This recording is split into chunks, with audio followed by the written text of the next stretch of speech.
This program features live coverage of an African safari and may include animal kills and carcasses. Viewer discretion is advised.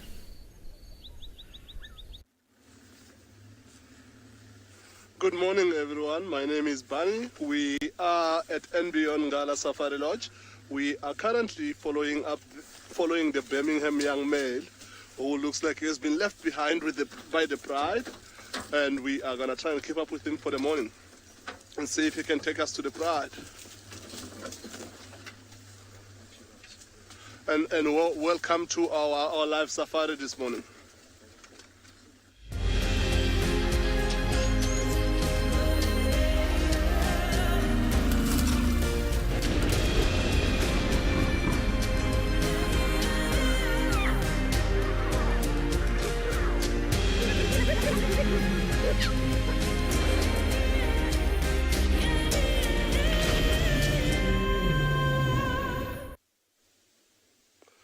So we found this young male.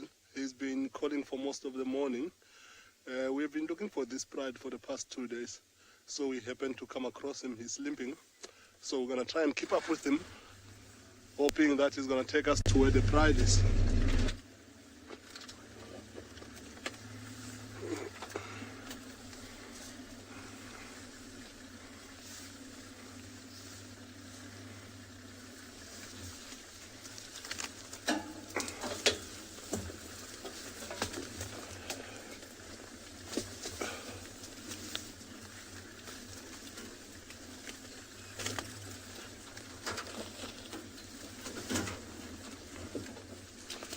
Comments, have you seen where he's gone?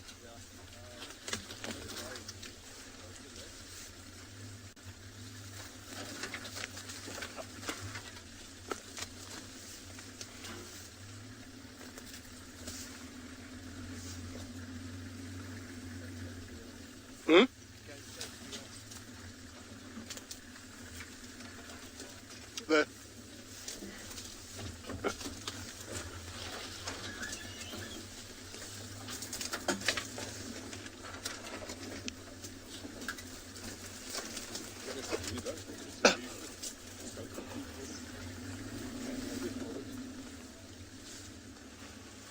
Okay, so we managed to find him again. It's not moving too fast, it's just in a thick bush. While we see him disappear into the thick bush, we will hand you over to Steve and try and keep up with him.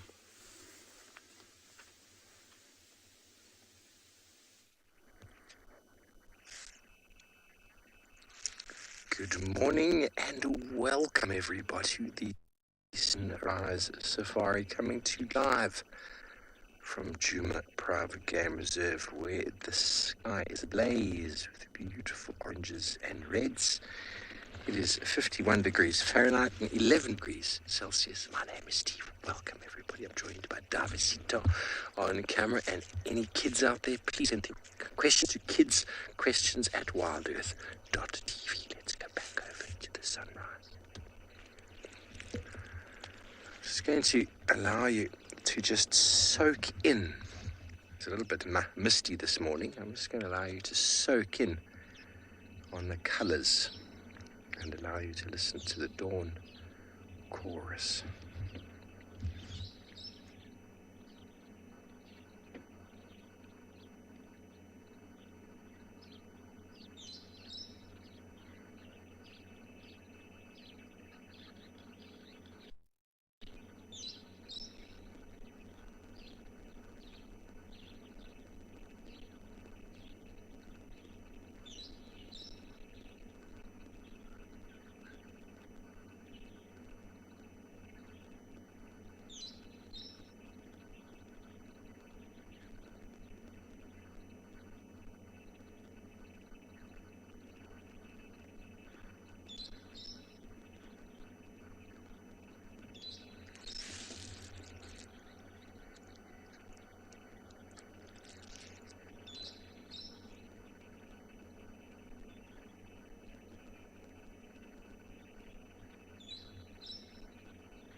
from you shortly. I hope you enjoyed a little silent moment. Let's go say good morning to Taylor.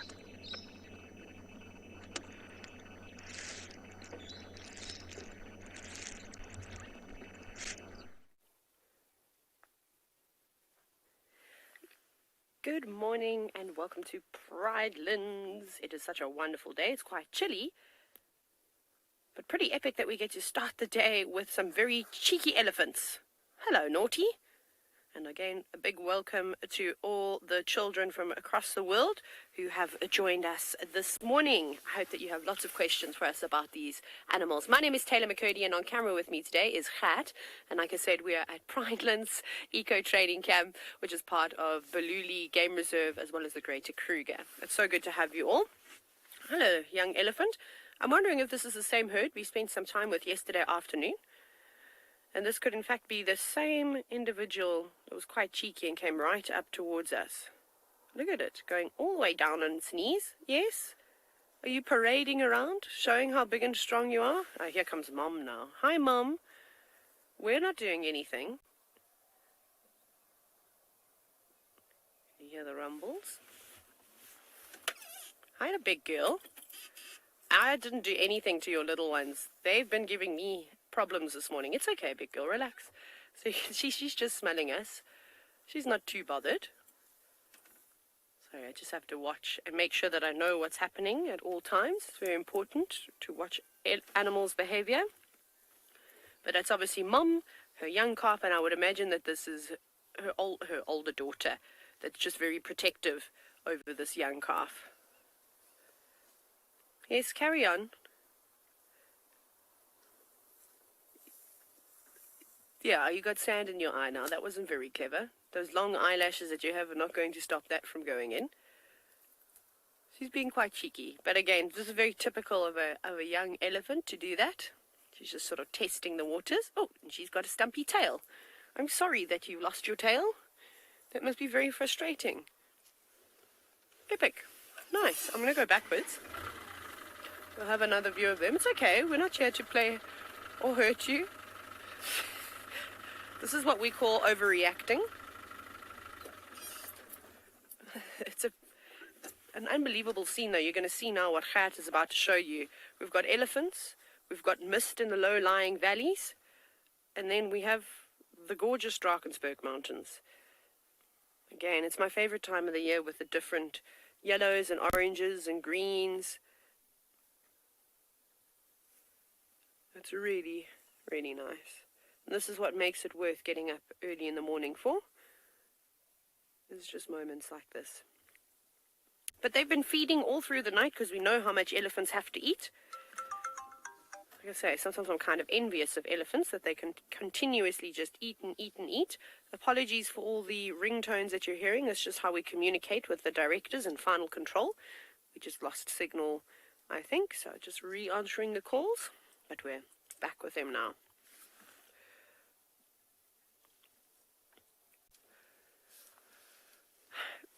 No, Bella, there's lots of different animals that are very active at this time of the day. You can see that this elephant is for, what is the time now? It's 20 to 7 in the morning here in South Africa. And you can see how she just picked up and pushed that tree over to get the nice, well, I don't think it's green grass anymore, but it's probably tastier than what's been baking out in the sun. So elephants are fairly active throughout the day. Like I was saying, they have to eat for about 19 hours a day. So they're on the go. They very rarely will stay still for more than a few minutes. Otherwise, this is also a really good opportunity to see some of the predators. So hyenas and lions and leopards, maybe even a honey badger before it gets back into its burrow and goes to bed. So there are lots of animals. The same thing with the antelope species. Most of them will also be up now at first light. They would have been resting a little bit. Again, they're up and down and also eat throughout the evening too. But now they'll be much happier that they can see what's around them. So this is the time that the diurnal animals, so the daytime animals that can see much better during the day rather than like the predators that thrive at nighttime. They've got specially designed eyes to help them to see in the dark. Well, not see in the dark, but they are able to capture light from all different places and utilize that. So yeah, I think elephants are the most active of all the animals, which is why most people are so fond of them, because every time you see them, they're always doing something. And then on the rare occasion, you'll come across a herd of elephants having a nap, a little siesta, but not too often. And they're very busy. And every elephant is always doing something different to the other. Like that one was munching on some sickle bush, or just a moment ago she threw a branch at us. And then we've got Mom, who's desperately feeding on all that lovely grass from underneath the sickle bush that had been pushed over. And then the little elephant, who's not really doing anything, is just sort of playing around with its trunk.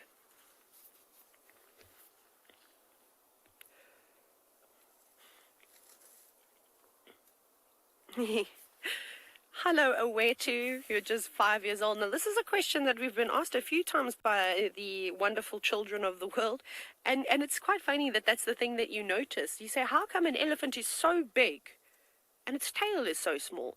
Shall we have a look at the elephant that has got a tail, which is the mom, because unfortunately her offspring, her daughters, don't have any tails, which is quite funny, a little bit sad. So you look at her tail. So her tail is actually, I don't think it's that small in comparison to her body. It's quite thick and it's actually quite long, almost touching the ground. You can see there's long black hairs on the edge. So I think that it's an appropriate size for an elephant. I'm not sure. Can you imagine if an elephant had a tail twice the size? It would look like a dinosaur and not a mammal anymore. So I don't think so. I don't think it's too big, but it plays a very important role. And I think maybe why an elephant doesn't need a longer tail is because it's got a trunk and it's also got ears. So it's got many fly swatting mechanisms. So it will use its tail to swat away the flies near its rear end, and then it will also flap its ears and bring them close to their eyes if there are any little insects pestering them around their eyes. And then, of course, they've also got their trunk that they can reach around and sort of swat away things too. Some animals will use their tails for different things, like you'll get leopards and cheetah that will use their tails, or monkeys and things like that. They'll use them for balance. Elephants are not using their tails for balance. Not in the slightest way. So I think there's various functions. You could look at a zebra as well, or a horse. Long hairs also. I think with horses, though, the manes and tails have got longer and longer as we've bred them as we've domesticated them and selective bred them for their long manes. Because if you look at zebras and mustangs and things like that and wild horses, they actually have much shorter manes. I suppose there's no real need to have a very, very long mane. Not that elephants have manes. They have no manes at all. The only place that they have hairs is on the tips of their tails. You'll see around their ears and on their chin. And some fibrous hairs covering their bodies too, but nothing that keeps them too warm. Unless you're a little one, then you're very hairy.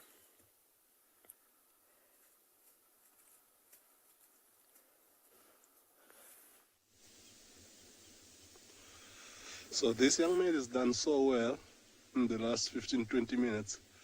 He managed to reunite with one of the older lionesses from the pride. She is also quite vocal herself. It looks like she also doesn't know exactly where the rest of the pride is.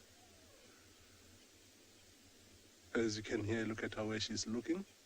Quite on a far off distance. It sounds like it's Impala's alarm calling. So what I think might have happened is that they might have split with the pride. The pride has been trying to hunt, so she's lost all of the members. And you can see those impalas are going crazy on the other side. You might not be able to hear, but she just looked up that way and they picked up and started moving. So they are moving quite fast and the bush is quite thick down here. We are going to try and maneuver around and try and keep up with them. We are not too far from the bank of the Timbawati River. And if those impalas are on the other side, if they cross the river, it might take us a while to drive around to go link up with them. But we are going to get going shortly because they are starting to move a little bit fast. So they're heading.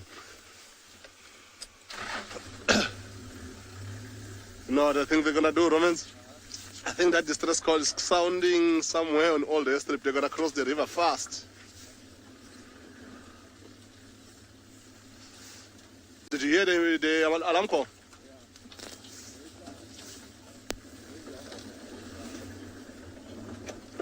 Yeah, Nikki, come in. Yeah, okay. So what is your position? We're looking around Giraffe and back to Tiger and I carry go down Copy that. I think if you can come straight towards Old Airstrip now, that would be fantastic. I'm following up and I managed to find one other lioness now with the young male. There's a distress call coming from somewhere around Old Airstrip. They're starting to move fast. I'm just worried that when they cross here, I might take time to relocate. If you can come closer so that maybe you relocate on the other side, then I'll drive around. copy all my boy. Copy.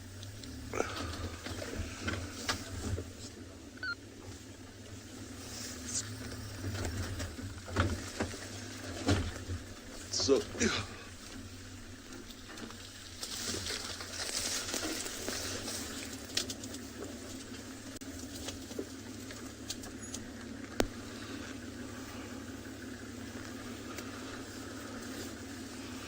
I missed that. Oh, what did she say?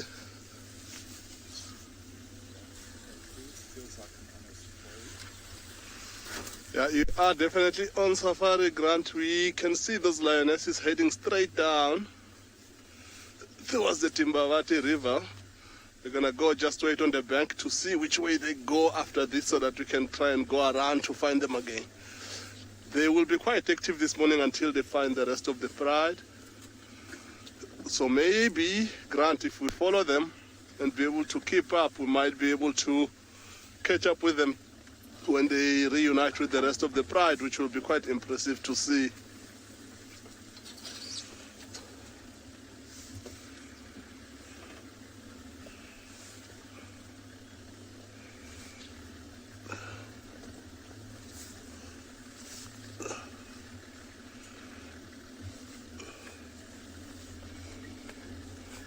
Ooh. Rosemary. See, Grant.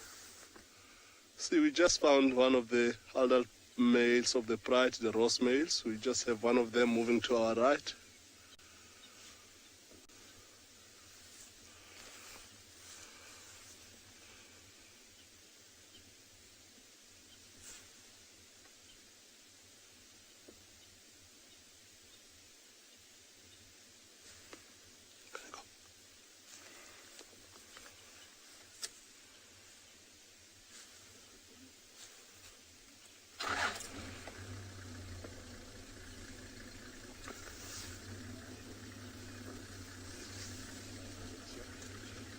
I think you will have a better view of the ones in the riverbed. They are all here. Let me go forward. Oh.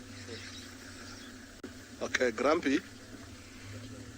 Did you see that? They're in the riverbed. I just want to avoid this guy here looking at the look he just gave me.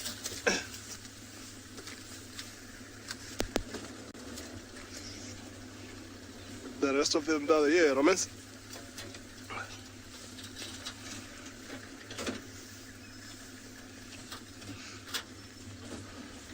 So Caroline, the line with the sore foot is to our left now. And the one that you just saw me, that is the line with the sore foot right there, Caroline. Standing right on the bank and looking at the rest of the pride that are currently lying in the riverbed, which we're going to give you a view of in a second. We're just going to try and get a position for you. You can see them in the riverbed there. We see at least 5 other lines at the moment. I think that the rest of the pride might be here.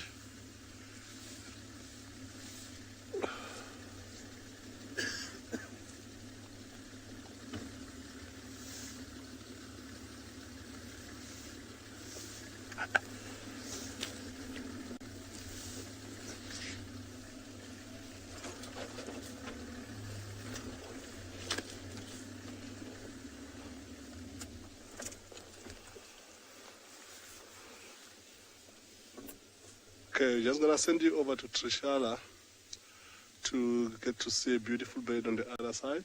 We'll catch up shortly to see what the pride is about to do.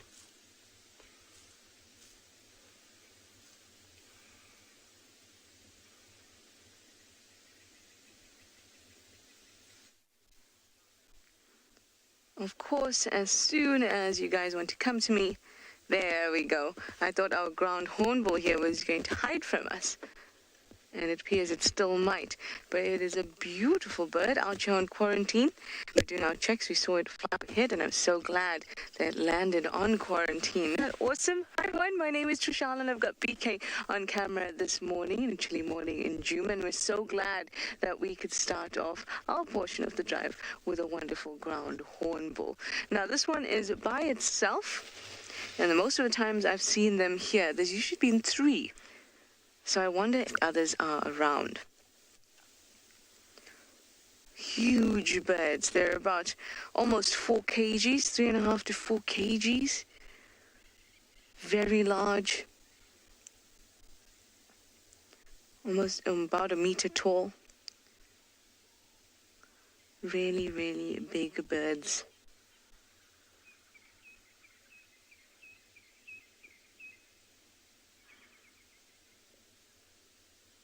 Now it'll be going after small, no, not even reptiles, not just small ones.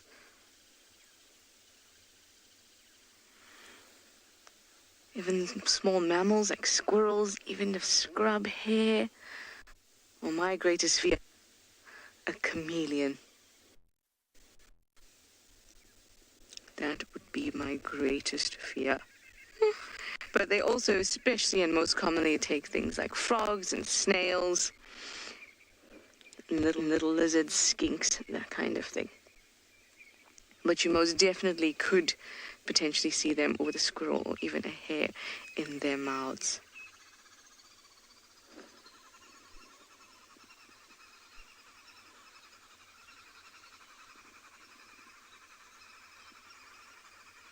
Shall we move a little bit forward and try to get a better look at it?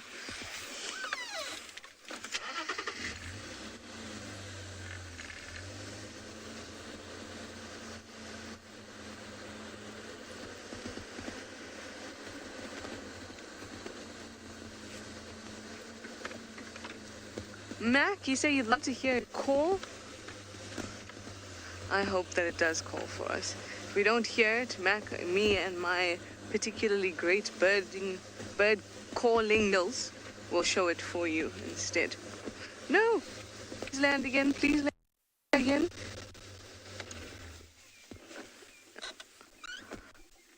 Oh, maybe it's gonna call for you, Matt.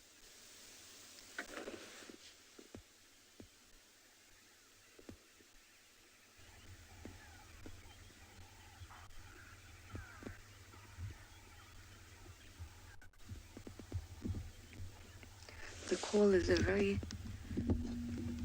kind of delicate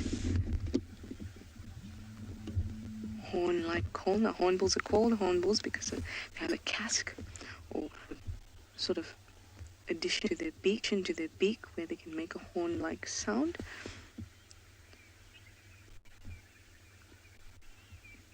And it travels for quite a distance, and you can hear it. It's very low, so it's sort of like the way a roar sounds.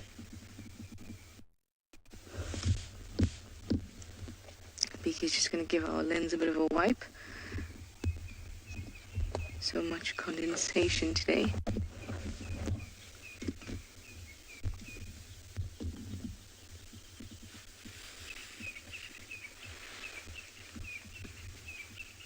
Awesome, so glad it's up in that tree.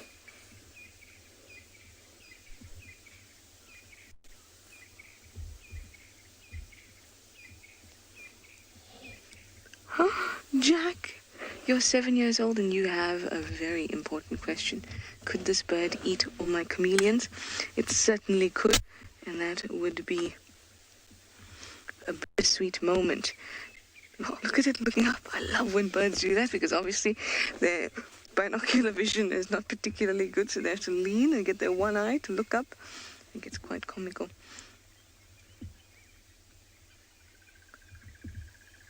They could definitely eat the chameleons, but I say it's bittersweet because these guys are quite vulnerable. And there is a concern that their numbers could decline. So it would be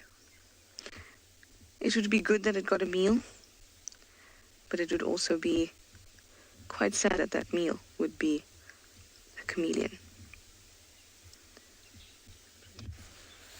He has moved. All right. I still see it, though.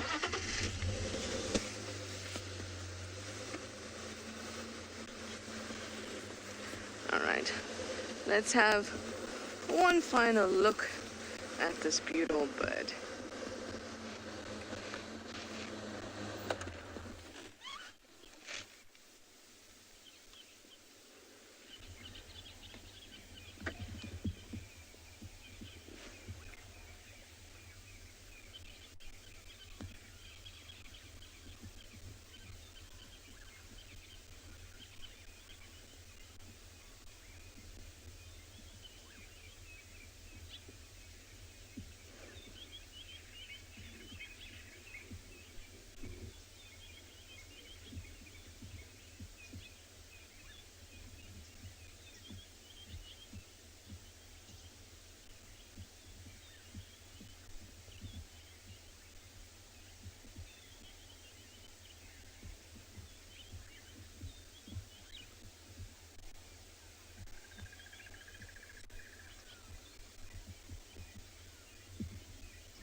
Really nice that it's come into the sunlight now.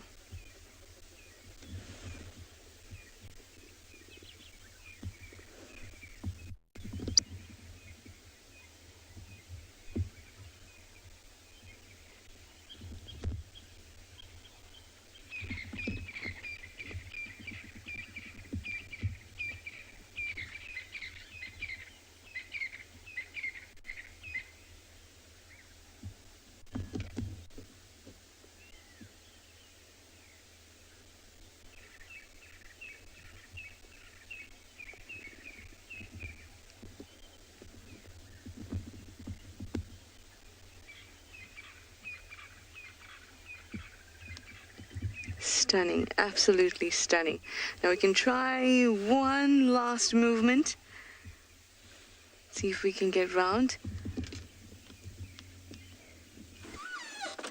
So we're getting some really nice visuals now, and it seems to be pretty comfortable. Let's try it one more time.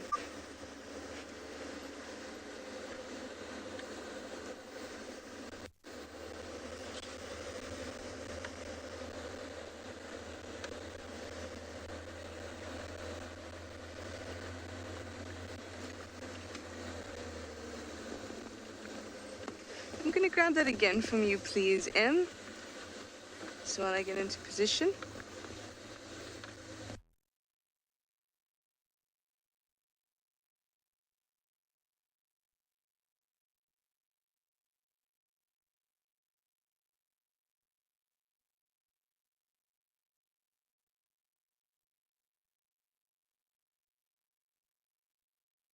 To 5. And I normally see 3 of them. But that doesn't mean that. So they will have some friends and family.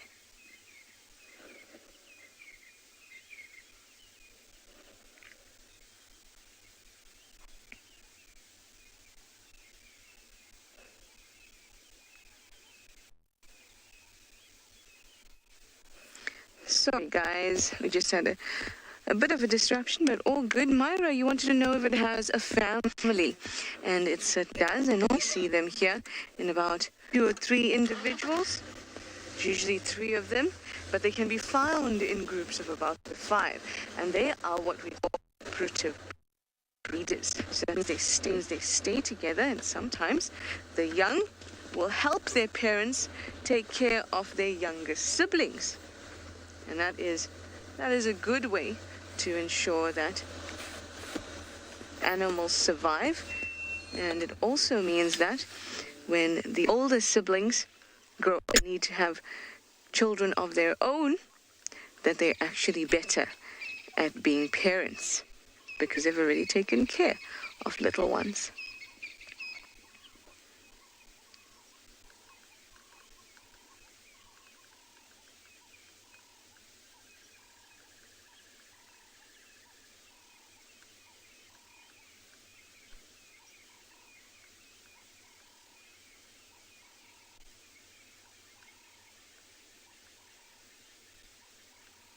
Look at it looking up like that.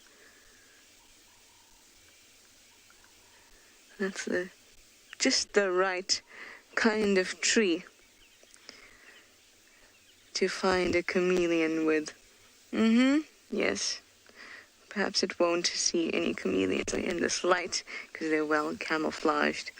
Well, this is awesome. This was just a beautiful sighting, guys. I'm so glad to have shared it with you.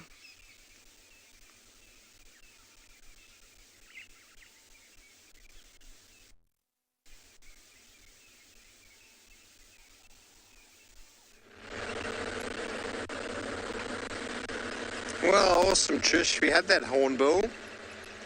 He flew right over us as we were starting the drive this morning. It was wonderful to see. Just on his own. I wonder where his family is. Okay, well, we found tracks of a male leopard on the opposite side of the river, moving away from the dam wall, and it looked like he'd been having some fun with some buffalo, chasing him around. And we heard some noises on the other side, so we just come in to find out shouting. It sounded like an impala was going. Just gonna see what it is. Tracks are an important thing to flow, but alarm calls from certain animals are normally a little bit more reliable in the moment. Yeah, some impalas on the left here looking very, very relaxed. So that's not the best shot. These guys are looking chill and beautiful moonlight. Now you can tell that they're chill because they got their heads down. Some are eating and they're grooming. They're looking in one direction. So find the impalas that were making a noise. Possibly sounding like just one. Woo! It is fresh this morning, boys and girls.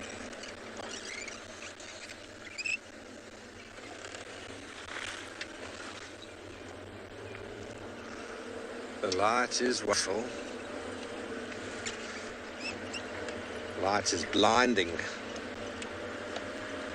Okay, we're just going to go see if we can find the impala that was shouting.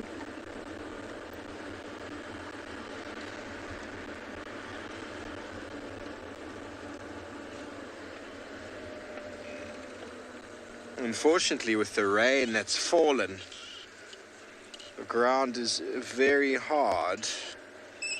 But Barney doesn't have to do any tracking because he's already got some lions and they're on the move.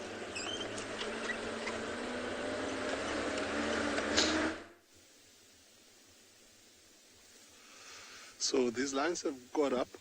The young male has managed to find the rest of the pride. And now they've got up and crossed the Timbawati river bed. We've just driven all the way around. You can see as they disappear into this long grass how the white lines doesn't blend in. So they are hanging quite far behind the pride now with their brother, who is looking to be the one that's trekking, walking and stopping like that. Did you see how he raised his head up above the grass? So the rest of the pride are slightly ahead of them. And they are trying to keep up. So we're also going to start and follow and see where they take us this morning.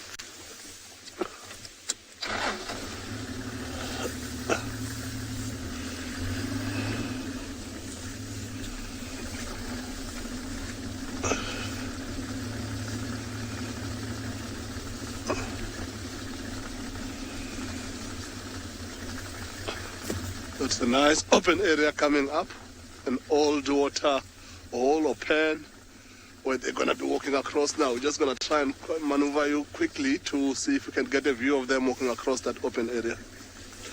There's still a little bit of water. See, we might be able to see some of them drinking.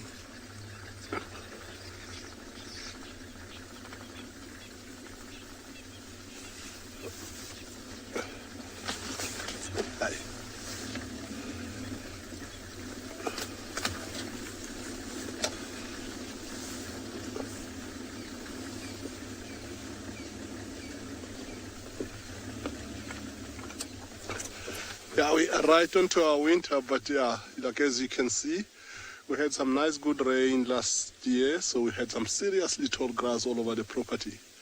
As you can see now, as these lines walk, like you can barely see them, which is what makes trekking a little bit difficult at times when we haven't been lucky enough to find them and just follow. When you follow their tracks, sometimes you don't see their tracks in the long grass. See, after covering such a distance, what we've seen from this morning, the distance that the young male has covered is good 3-4 K already, and you can only imagine how much further they moved throughout the night. When we last had their tracks yesterday morning to afternoon, they were close to our boundary with the property to our east. Now where we are, just across the Simbambili River, we are heading directly west. Some of them are walking fast, quite far on a distance. It looks like they either are still trying to follow up on that distress call that we heard earlier on in the morning, or they might just be trying to hunt. So we see this one lioness here remained behind with all of the cubs, with the 2 white ones included, and the young male right at the back of the pride busy drinking. Looks like she's taking the lead of taking them towards where the rest of them are walking. Look at that, how they play around as they go along. This young male has been drinking for quite a while, since we got here about a minute and a half ago. And looking at where we followed him from, looks like that walk has taken a lot out of him, in particular because he's also limping. So we're just gonna wait for all of them to finish drinking and see where they wanna take us for the morning. If you look at the white one that's moving in front of the big female there, just where they're going, there's a young one that's ambushing them. That one looks like he wants to try and ambush so that they can practice their hunting skills. The mother is moving ahead. I don't know if she will be able to carry on now. She's given up, getting up and following the rest of the pride.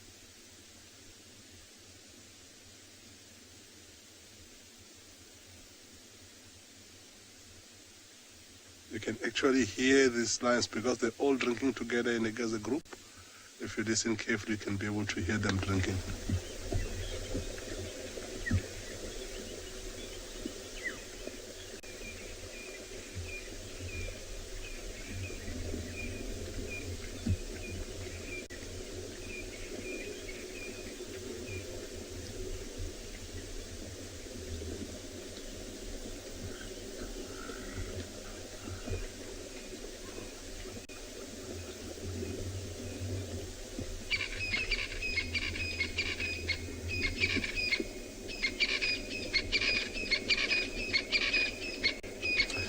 Anya, the lions are the only social cat that we have. So lionesses will always stick together as sisters and aunties. That's how the pride gets formed. And young female cubs that are born in a pride will stick with the pride. That's how the pride becomes bigger. However, young males in particular, when they become size of these big males, this male sitting in front of us, the limping one, they get kicked out of the pride by their own fathers or the new males that might be taking in the pride because they start to see them as competition. And depending on how many there are as a group of males, that's how a coalition is formed, and they get chased as far away as possible from their hometown where they were born and raised. And that is nature's way to avoid inbreeding. However, most males at that stage get killed before they become big enough to actually take over a pride. But lucky to the young female cubs, they will stick with their mothers and aunties and learn the skills of hunting and become become part of the pride, and that's how pride becomes bigger and bigger. Anya?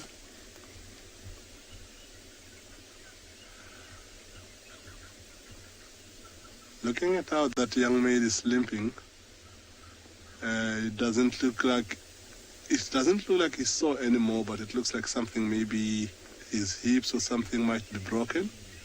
That's the type of injury that I don't think that he'll ever be able to recover fully to walk as normal again. But like he's been keeping track of him for quite a while. He's gone way better than he was when he first got injured.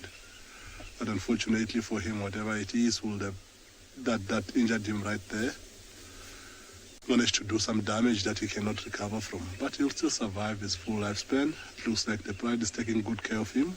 You can see how good he's looking. His condition has gotten much better than it was a few weeks ago. Look at his reflection in the water as he walks away.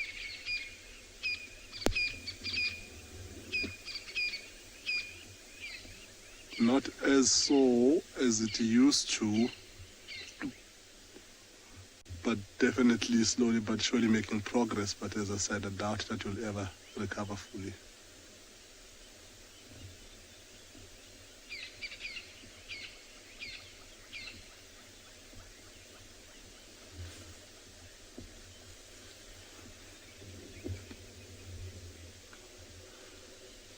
Isabella, they can go for up to about a week before they drink. If they have not eaten, sometimes they can even go for longer. But this pride looks like they have been successful in the last few days, that they're looking at their bellies. That's why they had to walk past it and get some water. So if they haven't killed anything, they won't go out of their way to get something to drink. But once they've eaten, they need a little bit of water to help with their digestive system.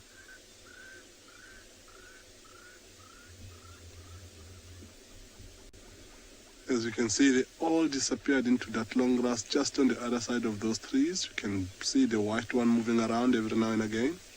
We're just going to try and reposition the vehicle and drive around, see if we can get a better view of them. It looks like we will be trying to catch up with them. They are moving away slowly but surely, looking like they're trying to catch up with the rest. So we are going to go.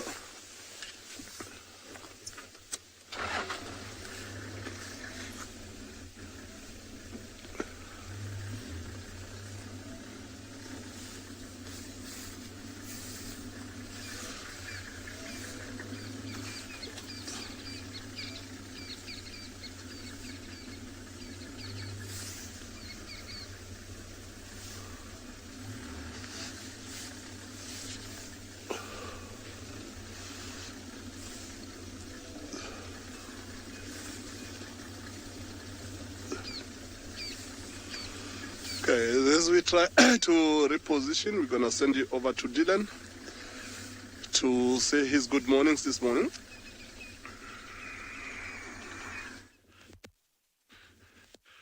Good morning, everyone. It's great having you with us.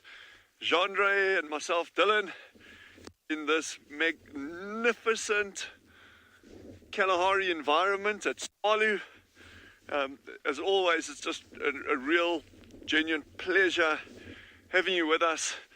We're going to try find the meerkats again today. I know we've had some ups and downs with them in terms of locating them the past couple of days, but we are going to be heading out there. The tracking teams actually did locate the burrow system that they've gone back to again now, so we're going to try to do that. And we really want to try to keep tabs on that group, for the reason that alpha female has been heavily pregnant, and we hope, well, she should be dropping her pups any day soon. So we really want to try keep tabs on that group, and that'll be quite exciting and fun to sort of follow those youngsters as they come out the burrow in a couple of weeks and grow up, and it'll be really special. But anyhow, the kids session is over now. So obviously it's wonderful having them along, and they are totally welcome to carry on asking questions. Questions are open to all viewers now. Send it to hashtag WildEarth. And yeah, please just engage with us, ask us things. It's lovely hearing all the comments that we get. And Jean-Ray and I, we're just going to go out there and just have an amazing day, as we always do. How can you not? Jean-Ray is dancing there. And we have, just to say, Mel has not abandoned us. I know there's been some people asking about Mel, or Mel Gibson, Mel 2.0, whatever we want to call it now. She's been with us the whole way. She has not abandoned us. You see, she's got a little beanie on to keep warm. Looking a little bit worse for wear, but still solid, still going strong. So yeah, she'll be with us the whole way. So actually, just while we're standing here now, Jean-Andre, I don't know if you can capture it with the camera. You can see that the shadow of the earth. It's actually a beautiful. I'm going to climb off the vehicle so it's stable, and it's very, very, very distinct at this time of the morning. That beautiful blue band, and it tapers off right across to the left and right across to the right, and it's nice and wide in the middle. So that's just the shadow of the earth being cast into the atmosphere over here at the moment. I mean, I love looking at these atmospheric phenomena. You know, it's not just about, because, you know, ultimately, you know, if you think the environment that we're moving in, and when we're looking at the meerkats and we're lucky enough to see aardvark or pangolin or lions or elephants or whatever it is, you know, all of this boils down, all of these organisms boil down to, and I'm talking about plants as well, it boils down to the soils that we're on, which in turn is the rocks, you know, your bedrock in the area, which in turn is also affected by climate, that kind of stuff and that. So, you know, I just love looking at atmospheric phenomena as well. It's not just about the animate things out there. But yeah, it's going to be a good day like every day. And yeah, feel free to chat with us.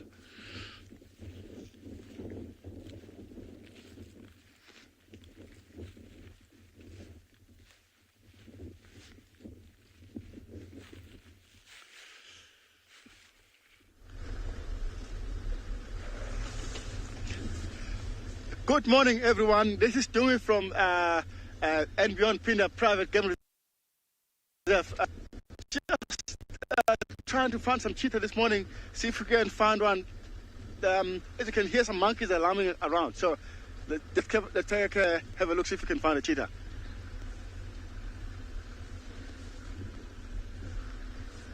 Come around.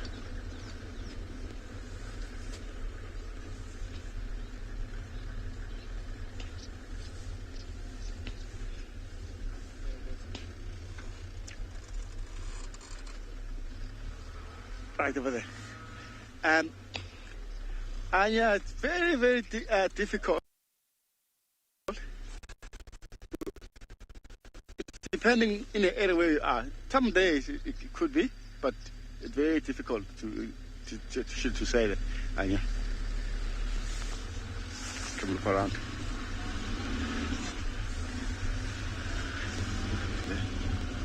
Right over there. Right, she's moving around. We just got a cheetah, guys. As you can see, but very difficult. And we can't drive off-road. It's been very wet here. We'll try our best to loop around. Okay.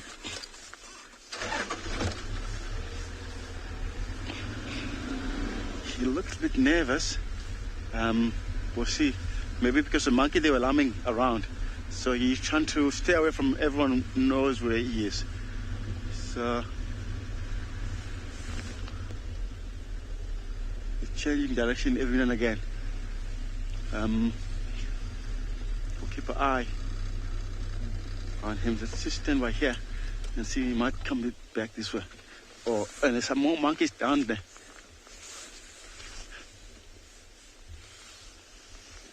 So I missed the question? Oh, nice. Nice house. Nah, they're beautiful animals. Beautiful animals. And very interesting. Very brief drive. Yeah, we'll try and come around, see if we can find him again. We'll come around Shabbat side.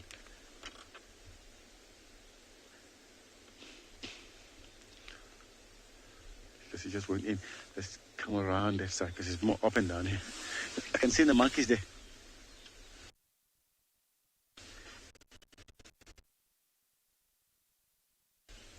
Okay, guys, we'll try to find him and see if we can get that cheetah again.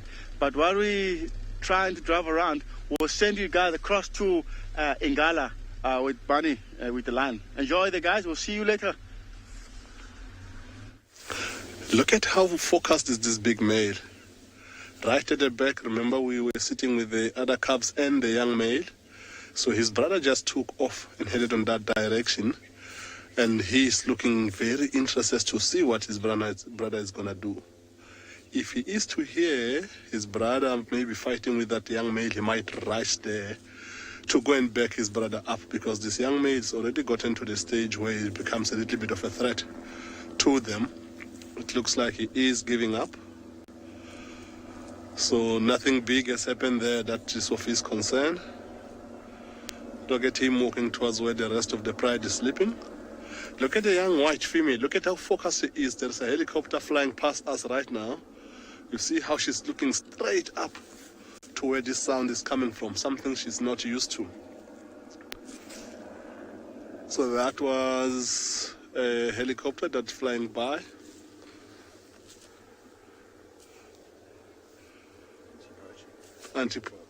Yeah, Kruger Park. Possibly heading somewhere.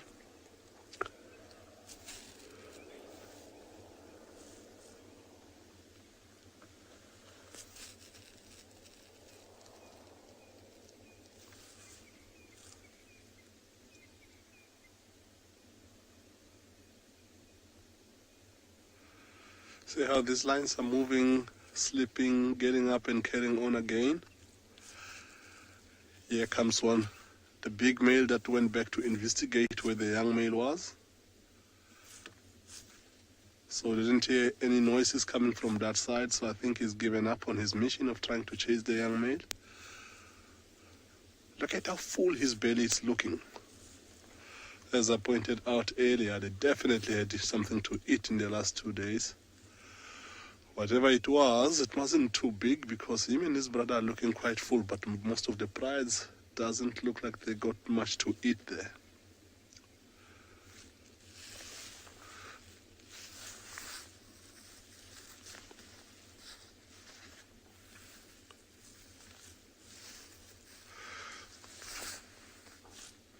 So look at these cubs, the young male that's about to go to the bathroom there.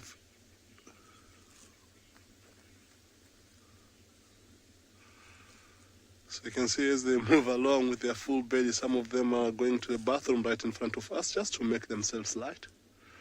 In particular, after such a drink there, the digestive system has kicked in, so some of the food needs to be left behind so they can feel a little bit light.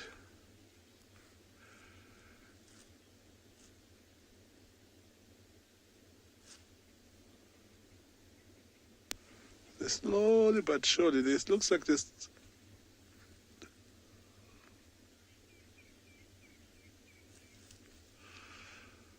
I agree with you, Sarah. It looks very cool, in particular now when you get to hear them breathing, interacting. Look at that one busy cleaning herself, trying to get rid of some of the dew that she's collected from the grass as they move along.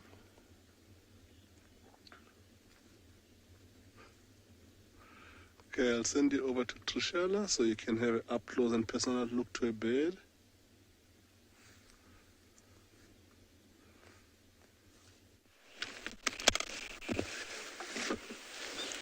It is super close to me. It's just awesome. It is a crested barbet, everyone. I want you to listen to the cacophony. And then everything goes silent.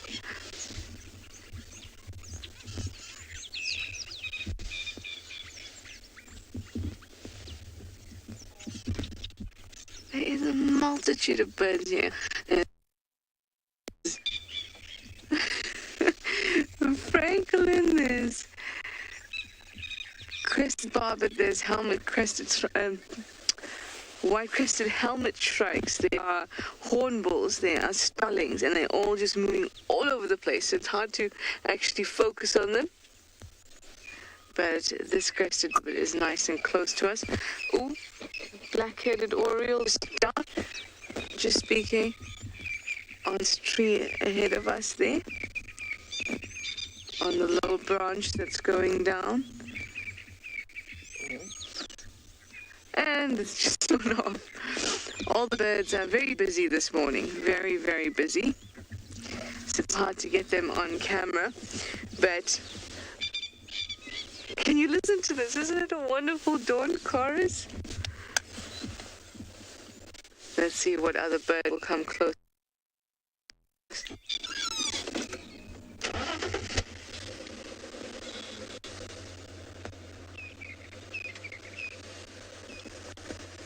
There you go. Let's... I don't want to camera. Free camera. No takers. Okay, there's the white-crested owl tracks on top there. Oh, don't point, Trishala. When you point, they know and then they fly away. Yeah, it's there, bottom of your screen. And now in the middle and to the left, off they go.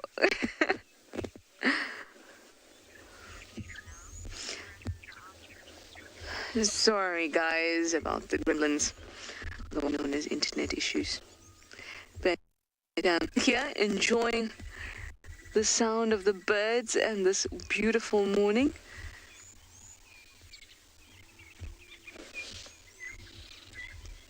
There's our white-crested helmet shrikes. They are so cute. This is just lovely. There's just a multitude of birds flying all about. So difficult to get on camera, so we're getting the ones that can very occasionally.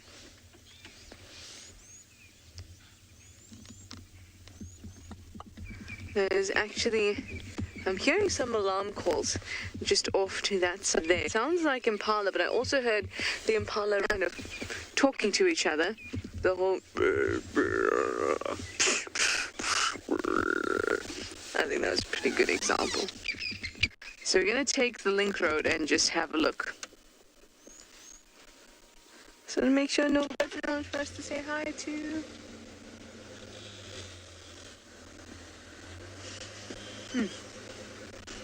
Something leopard skit.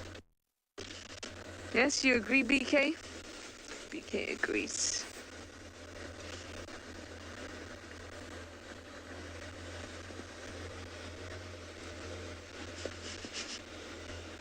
It's important to use all our senses, smell, our hearing, as well as sight.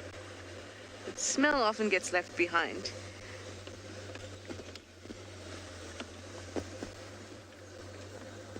And we definitely smell its cat. And now I'm going to be smelling for that buttered popcorn smell that leopards will have in their urine from a special molecule, and then we'll be able to tell if they are around. Let's go and have a look.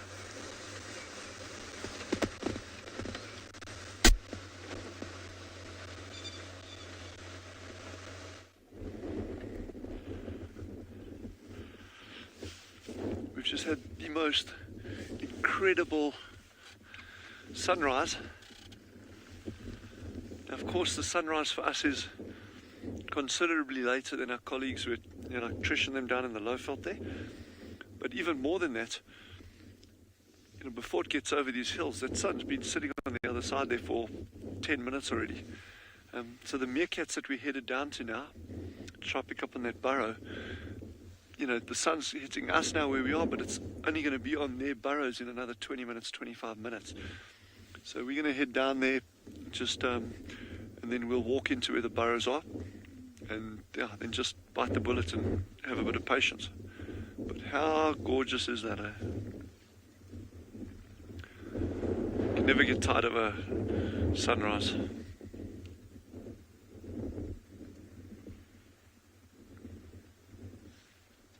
And how fast those colours change.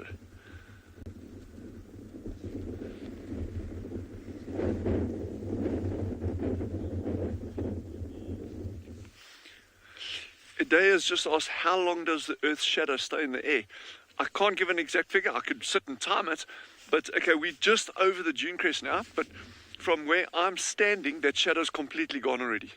And that we were chatting about it 10 minutes ago, probably 15 minutes ago at the most, gone completely.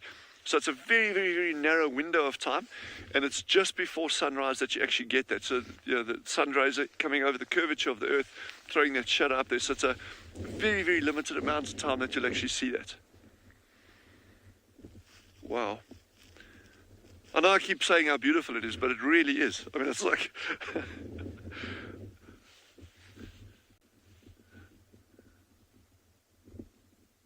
Yes, look at that. And this morning, the moon this morning was gorgeous. It's just this little sliver. And the stars now down in this part of the world are just something to, I mean, you can just stare at these stars. Gendre, we were looking at them last night. Yes, you know, we were sitting around a fire last night, and the stars were just unbelievable, because there's so little light pollution in these areas. So it's really like dark sky country, and it is just, that's something, if any of you are able to come out here at some point, and for those of you who have been out here, you'll appreciate what I'm saying. And I guess many of you also stay in areas where there's dark skies, but it's yes, wow, you can't describe it. It's just the Milky Way, just millions upon millions upon millions of stars. But speaking of stars, I think we're going to amble down here and see if these meerkats are close to getting out of bed. I think they will be probably in the next 20 minutes. Yes, pure magic. Absolute.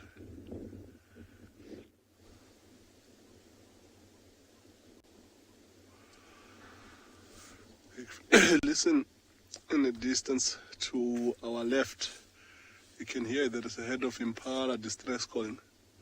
Seeing these lions, they're lying in the open areas in the nice long grass.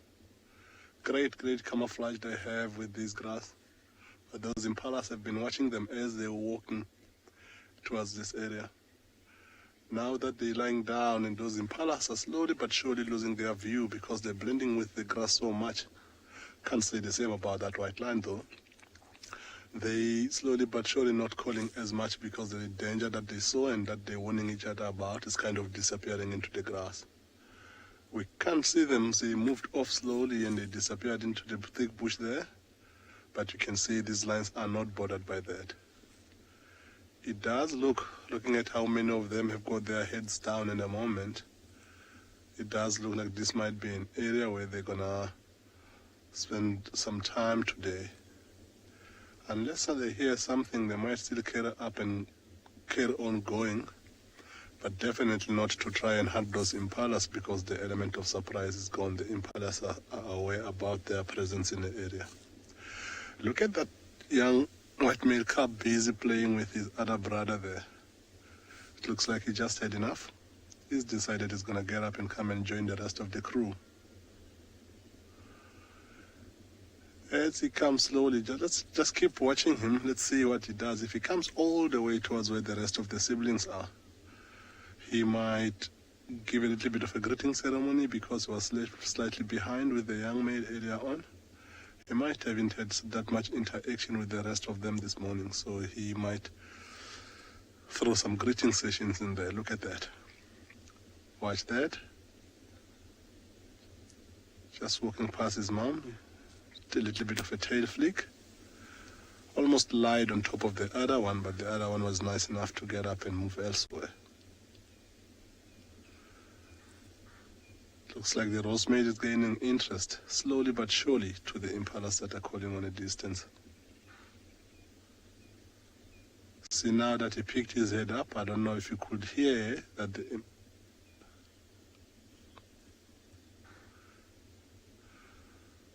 yeah, butterfly, these two roast males, you are 100% right, the cats are quite grumpy this morning.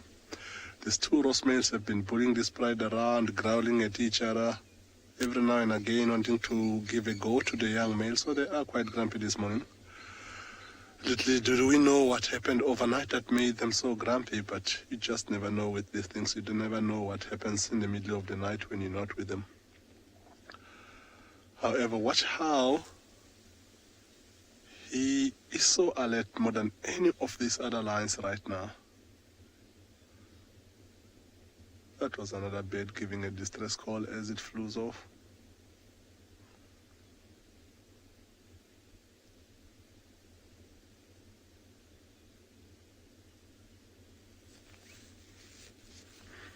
Everything has just gone dead quiet down here.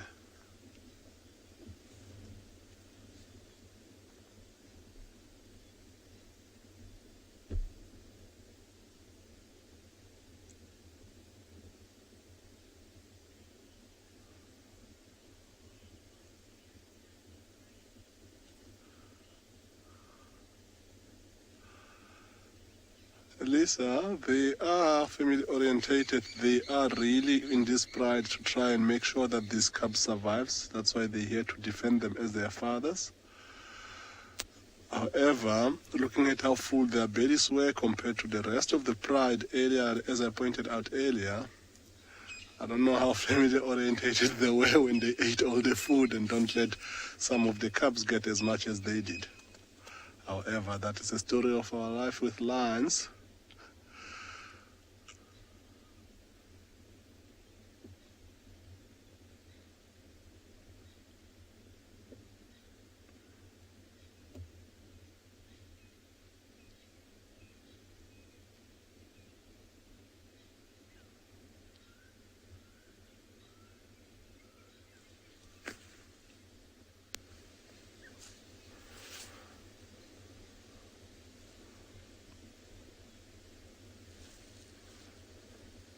See the female onto the left next to the other rose male. She also looks like she's going back to sleep. She picked her head up earlier. It looks like she was interested in something, but looks like she's just gone back to sleep, as all of them are right now.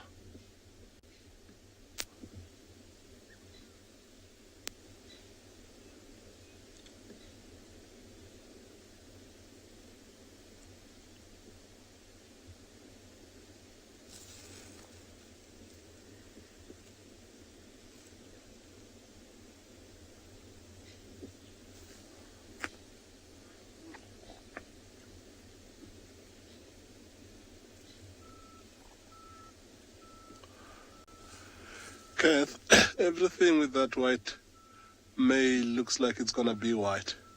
He's already got a little bit of mane growing, starting to show on his ears, a little bit of an extended hair there at the back of his neck as he raises his head up like that. I'm sure you can, if we zoom in nicely, you can be able to see that there's a line of extended hair that's slightly longer than the rest. That looks like most of the fur in his body. It does have a little bit of a brown tinge, but I don't think it's gonna go as brown as the Tony lines are, so I think it will be mostly white.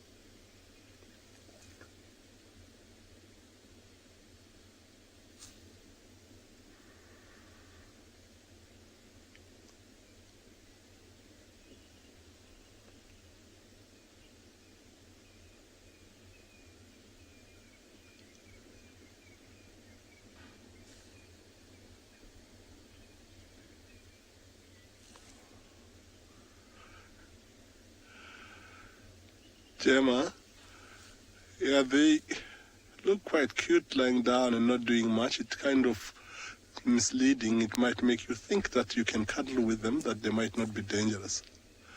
However, as peaceful as they look and as cute as they look, sleeping and not doing much, in particular when they're full-bedded, they can also still be very, very dangerous.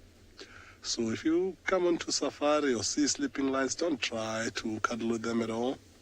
It is beautiful to see them. There is a hyena on a distance right through the trees there that's standing there dead still and staring at these lines. Can you see him? See, that's Guaris there on a distance. below those quarries. So what will possibly happen here, this hyena came to investigate the impalas that were distress calling. No, go left. We got him. So he came to investigate, hoping that it might be something small, something like a leopard that maybe was giving those impalas a fright, and more so hoping that if a leopard would have killed that impala, if he get in here on time, that he might be able to steal from him. However, to his surprise, he came across this pride of lions, so he was standing there staring at them, and he quickly saw one of the bronze males pick the head up, and he just decided that this can be too dangerous for him.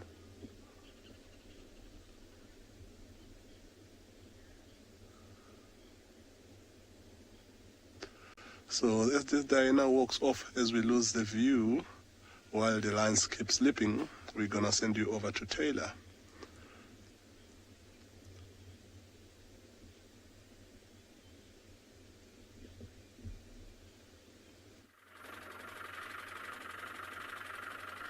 How exciting to spend some time with some lions. We have had absolutely no luck with the lions this morning, and they did come to visit camp like I suspected they would. They came for a drink at Ndlovu Dam, and then they sat up on the dam wall which surrounds the eco-training camp and roared for most of the evening. We did pick up on one set of tracks, and they sort of headed east, but then they turned off into the drainage line and they don't come out. So I'm not sure if they're in there, because then I heard roars a little bit further to the west of me at about 3 o'clock in the morning. So I'm just sort of doing my rounds and circling. But we've actually not seen anything other than the elephants this morning. We haven't even seen our first impala. I think everything's hiding away from the cold. So we've just moved up to some higher ground to see if there maybe are some breeding herds of impala or some zebra up and around here. Also a good place for leopard. This is where the female leopard with the cubs, young cubs, is hiding away. So I thought we might as well come and have a little look over here. I haven't driven up here for a few days, so we shall see. But otherwise, all fairly quiet in the bush. So we've started the investigation process of the male lions, the two bigger boys that we've been seeing. We have an idea of who they could potentially be, but I just wanted to 100% confirm and just check photos after this morning's drive. I think let's drive this road. Let's go check this sort of basalt ridge here. And so that's quite exciting. So hopefully we're able to reveal who we suspect that they may be. And then I'm sure there'll be further digging to confirm, but it looks like them. Ah, there's an animal. There is a hornbill sitting up on top of that tree.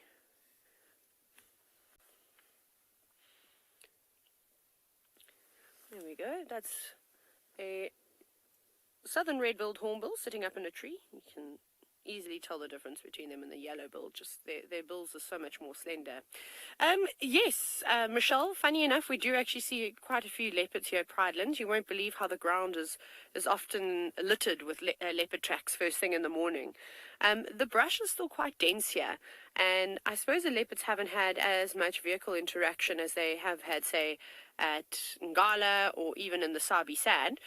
So there are a few relaxed individuals. The problem is it's just trying to figure out what their roots are.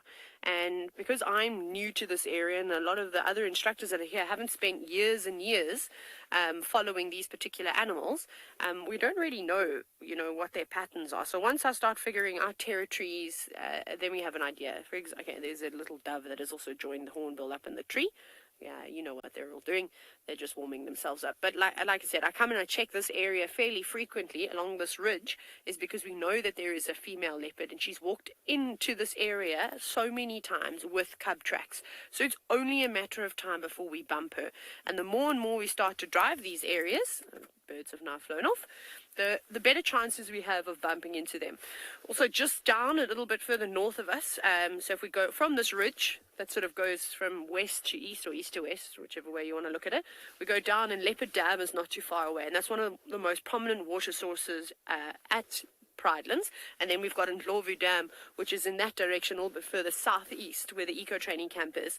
So we know that those cats will drink regularly, and we've seen male-female tracks, and we think there's at least 2 female leopards within this area, and there's definitely 1 male leopard, which you've all seen, which we call the Shimungwe male.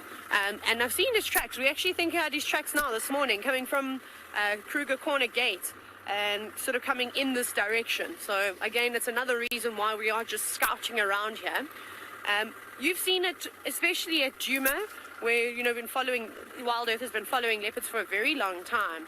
How some leopards have favorite trees that they like to sit in, or a favorite rock, or things like that. We just need to figure those places out. And eco-training is now going into doing the backup trails, their apprenticeship trails courses, so walking, which is great because you can find a lot more animals on foot. So with all the trails guides that are going to be out and about, they're definitely going to be able to help me a lot, because we can't always follow up on tracks. We can't spend 2 hours walking and finding things. So I'm really excited for the guys, which start today, in fact, start going around, and we'll be doing hours and hours of walking to get experience in the bush. So yay. You know, it's difficult when you're initially starting to become a safari guide and you're trying to learn how to drive the car, and you have to talk about certain plants and incorporate weather. There's a lot of different categories you have to get through when you do an assessment drive. And I think you're so focused on that and trying to provide a great guest experience that you don't always look at all the tracks on the road. It's a very overwhelming thing. The sort of naturally seeing tracks as you're driving along comes on a little bit later on as you develop as a guide. You can't be perfect right in the beginning. I don't think there's such a thing as a perfect safari guide anyways. So you know, we start so early in the morning, we drive over a lot of tracks as well. It's difficult to spotlight and track. You know, I went back this morning and did the same loop I did you know, an hour or 45 minutes later, just to make sure that those tracks went off where I thought they went off, and I didn't miss 1 or 2. So sure, guiding is difficult, but now that we're going to have lots of teams on foot, fantastic. We're going to have a few vehicles out driving around too, so it's going to make it a lot easier. And then just, you know, sort of listening at night to what the bush tells you as well. But that's something that all safari guides do.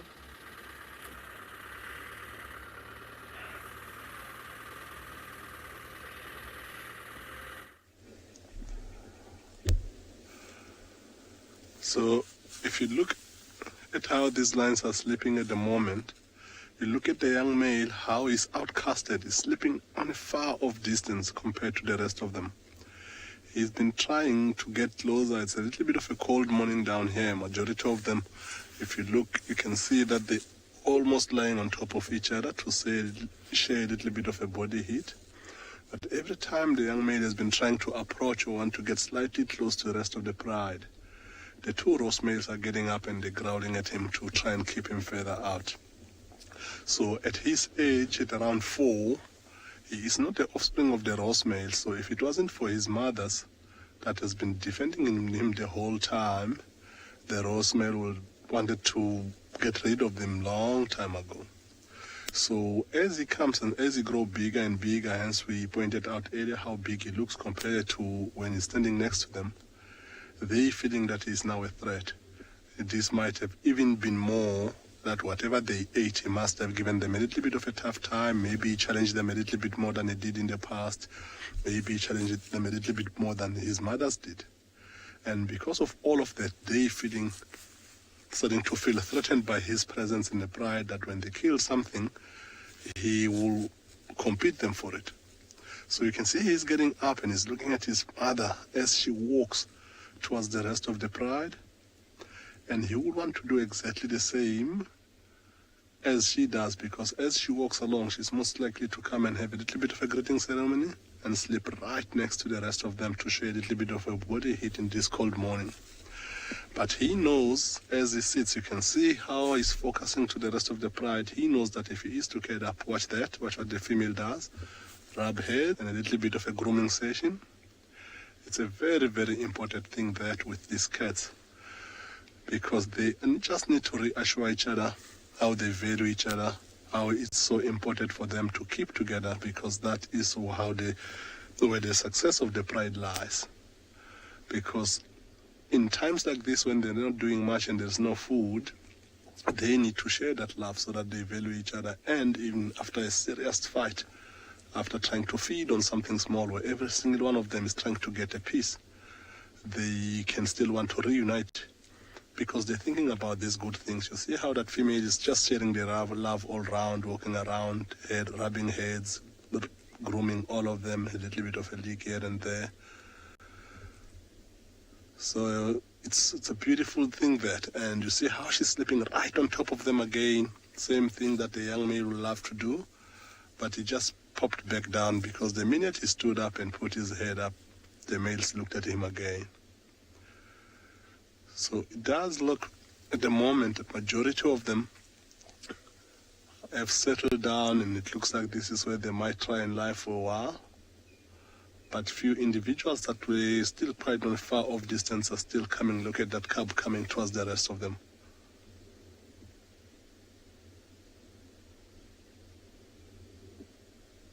So this cub looks like she had some to eat when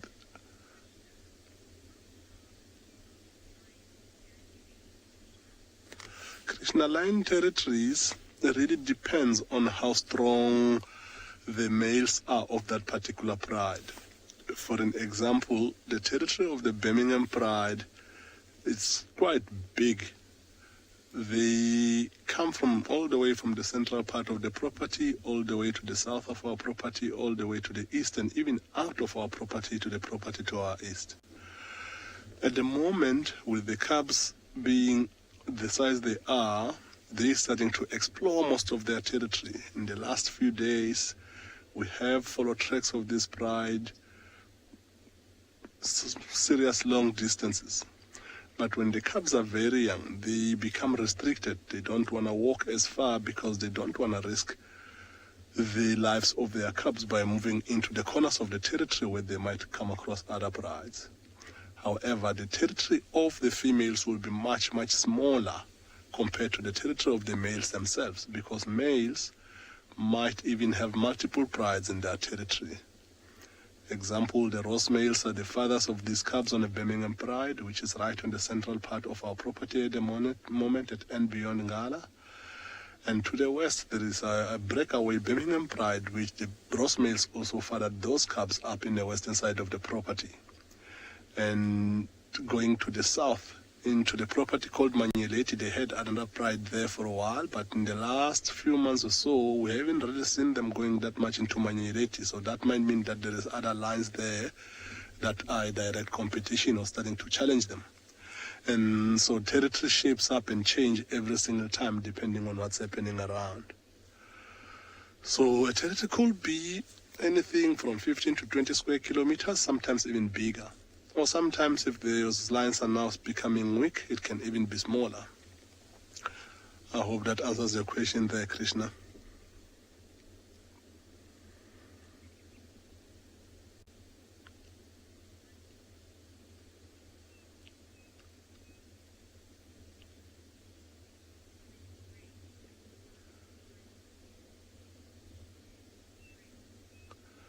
Grace, line dynamics are very, very interesting.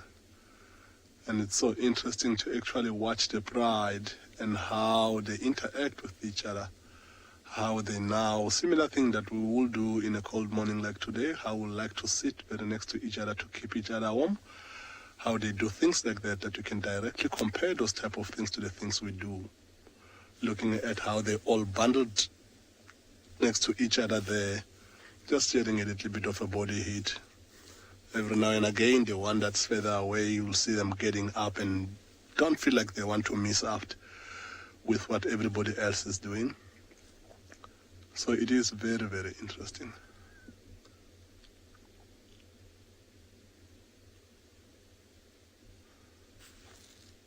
That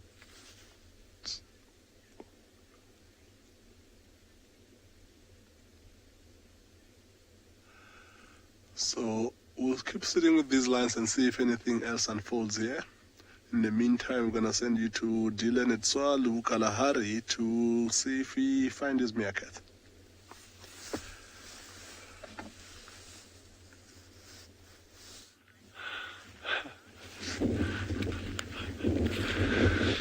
Genre and I, we've just got into where the burrow system is. It's called, we've named this one Boskia Burrow.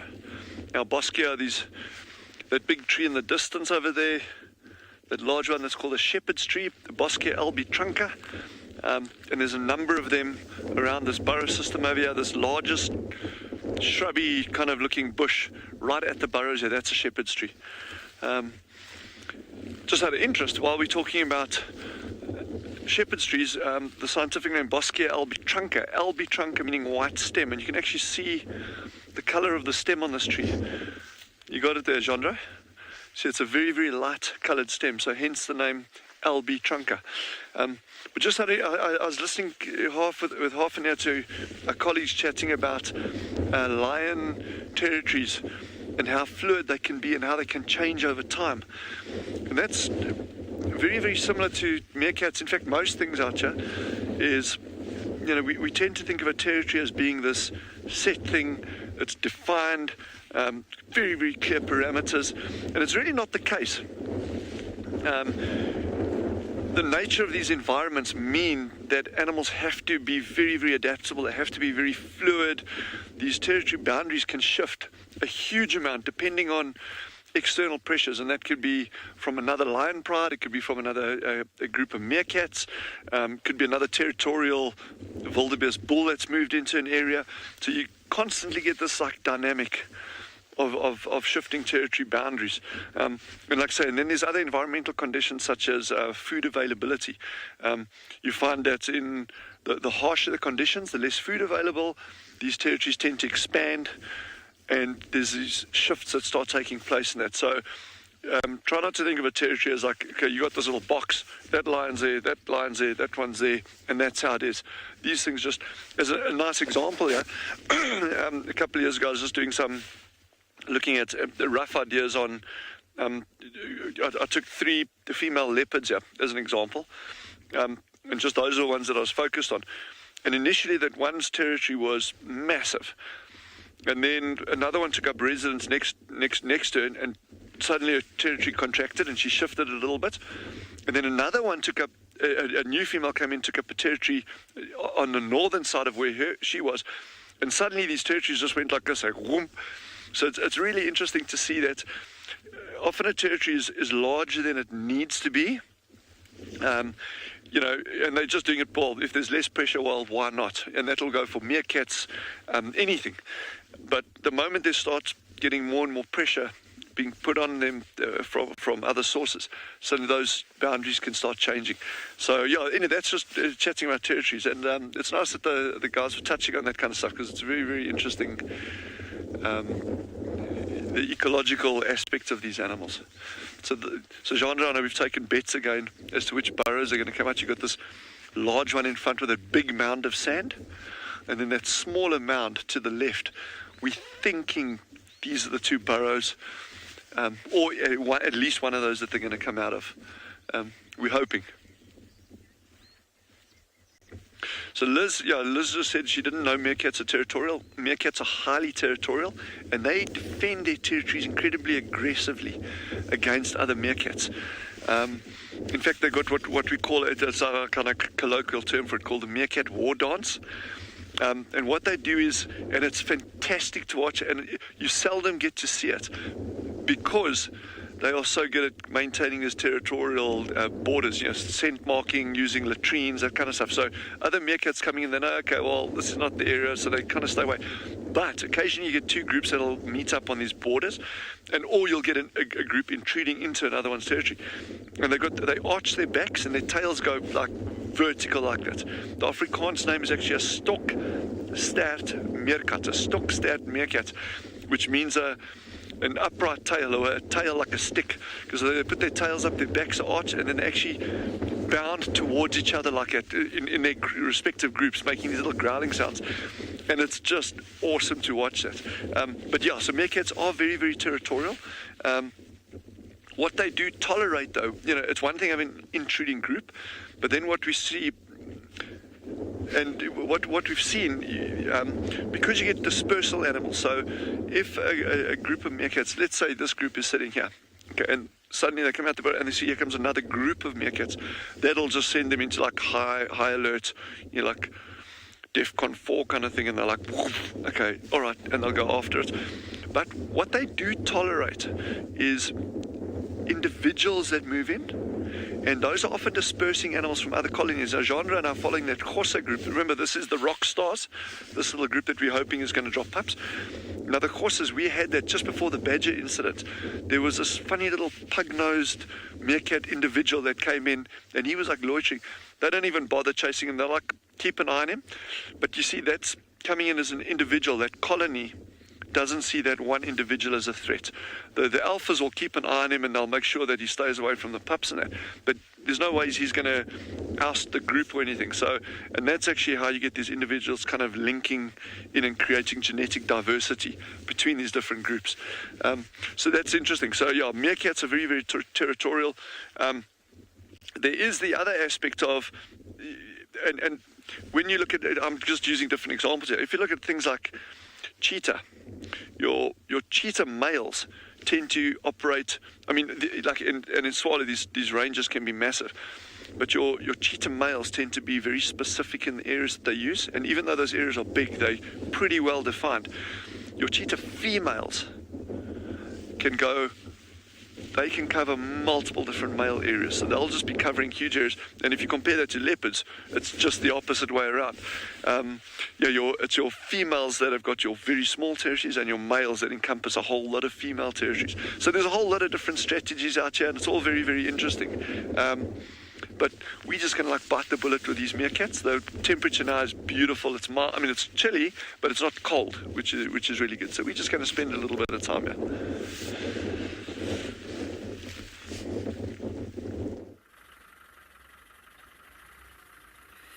Right.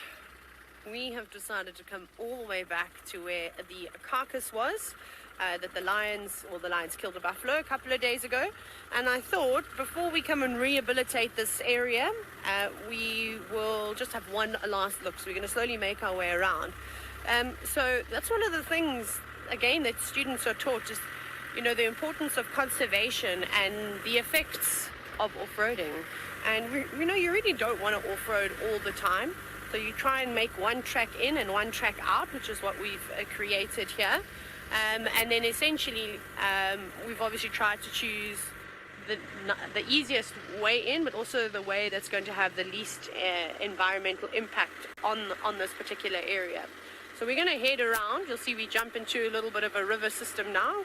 So it's all sandy, and then we'll cut through and then go back around. And by the time that we're finished rehabilitating this area, you won't even know that anyone was here. We'll probably come and rake the sand nicely so that the vehicle tracks are no longer here. And where it's necessary, we might even, in this very sensitive areas, we might brush pack. So we'll take typically thorn sort of trees or trees with spines on them. And there's so much sickle bush that's lying around here that elephants have pushed over. So we'll take that stuff that's already been broken and pushed down and then just pack it in those sort of sections. So that's what we'll do. It'll be nice to see how much of the carcass is actually left, because we know the hyenas came in and started crunching on it. The vultures had their turn.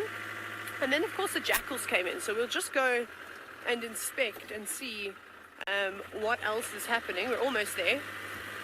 Just a little bit more bundu bashing to do.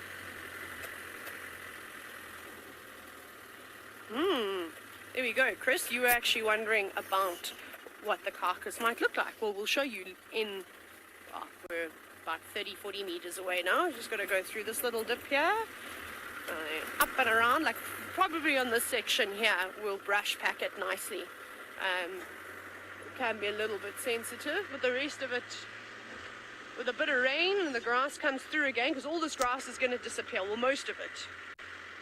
Animals will come and feed along drainage systems. Okay. So here we go. The kill is just in here. I'm going to drive us. Oh my goodness. Okay, I'm going to actually, there's a few bits and pieces here. I think I'm going to jump out. Let me quickly take my gloves off. I'm just going to walk over there. Get all the bits and pieces that I need.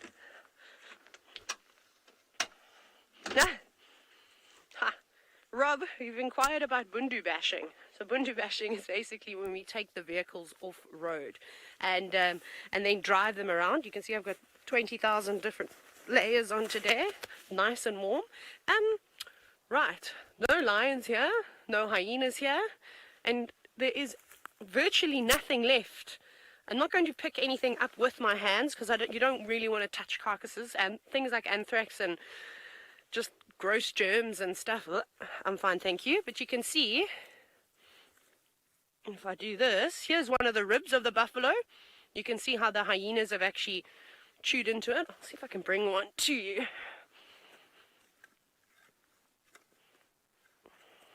It's like chopsticks. Not very good at using those. I will bring this back to the vehicle.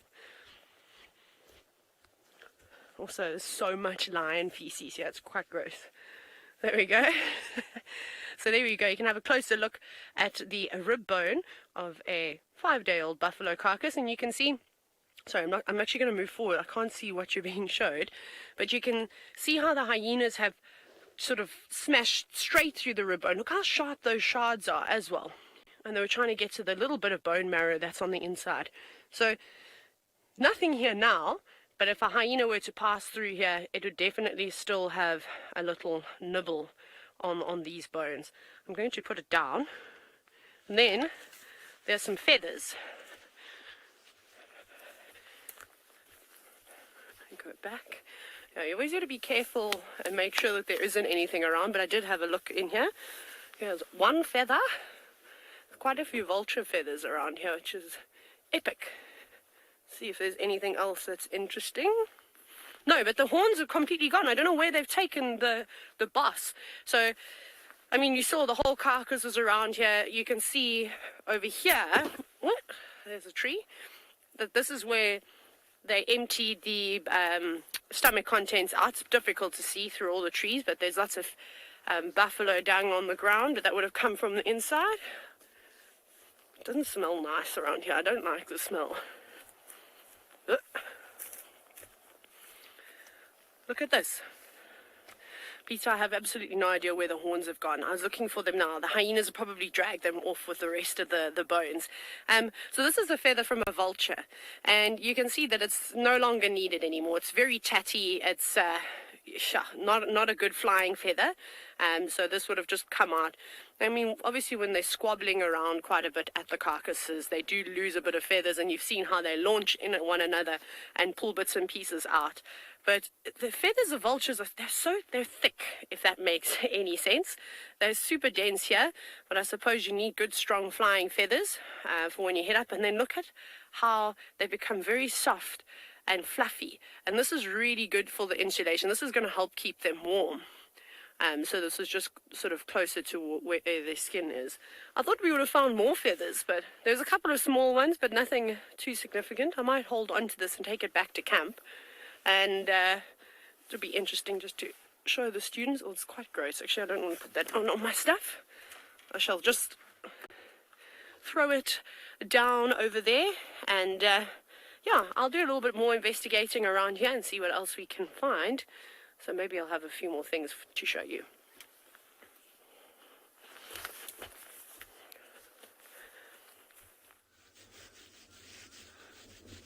Da-dun, da-dun, da-dun, da-dun. So, this cold weather, and we've been talking about it for quite a while now, and how it's going to be impacting on these little armored ground crickets. It really is impacting on them now. This one we just found at the base of this bush close to the meerkats over here. This one is dead. You know, there's no life left on this. So this is this frost that's just come in. But look at that close up, eh? They are pretty awesome. His antennae have been eaten off a little bit. They are very, very short. Lovely hooks on his feet. Look at that. You know, pretty incredible designs. But I'm going to show you something even worse. Wait. Okay, so over here, we happen to notice, I'm going to get whatever side works there for you. I want to look at this armored ground cricket here. He's actually still hanging on to the bush, but his whole abdomen has been eaten away. It's been gobbled, I would guess probably by another armored ground cricket. He's like holding out, and we're actually testing it, so we're touching his antenna. You see his antenna are still responding. So there's, I don't know if that's just kind of like a nervous kind of like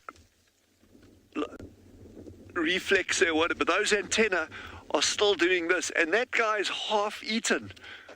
That is absolutely freaky on so many different levels. But anyway, so just shows these poor little armored ground crickets, and they've been with us on our journey for, like 4 weeks already. So Jandra and I are becoming like a little bit sad about this now. But anyway, that's just really interesting. And while we've got him up close, you can actually see those lovely spikes. Spikes on the top of the thorax over there, and that's obviously a mechanism if something grabs. And then you've got these little. Let me grab something up for you. Hold on. Over here, you got these like little holes on the side, and that's where they spray that liquid out, that defensive liquid, if something tries to grab them. So they're really super little creatures. I mean, that's yes. You can't not like something like this. I mean, that's... Goodbye, everyone. Goodbye. It's been great having you with us.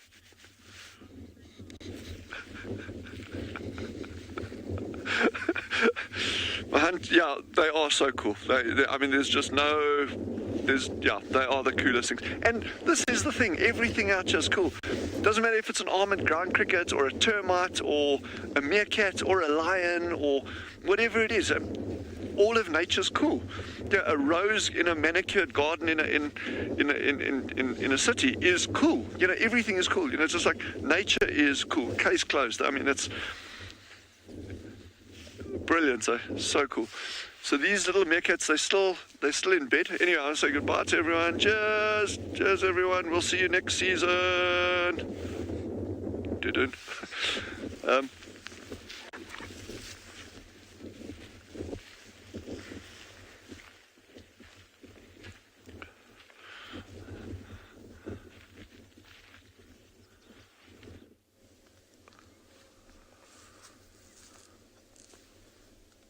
So see how every single one of these lines now is completely gone flat. And of course the one female is making sure by putting the paw in one of the cubs that they're still there. Look at how great is their camouflage in this brown grass that they're lying on. If you happen to be walking slightly further away from here without knowing that they're here, at this moment in time, the one thing that will help you is putting one of those two white cubs, because they are the most distinct thing in that picture right now. But lions in general, in times like this, if you walk quite far, unless they pick their heads up for you to see, if they carry on sleeping flat, it will be such a difficult thing for us to see. See, the sun is coming out slightly, breaking through the clouds, and so you can see how that picture is just lighting up there. It will be nice for us to warm up with the sun for now. Same thing with these lions, but if that sun stays out of the clouds, they might need to get up and find a better shady spot. It looks like it's disappearing behind the clouds again.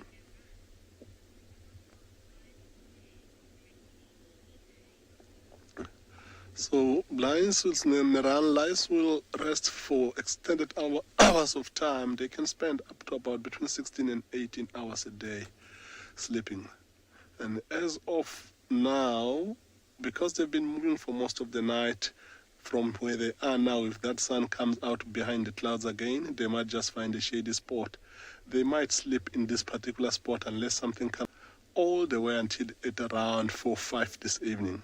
That's when they will get active again. So starting from now all the way then, they might not do much. So of course also in the evenings, they don't continuously move throughout the night. They spend time lying down, get up, try to hunt, all together in a day, between 16 and 18 hours. What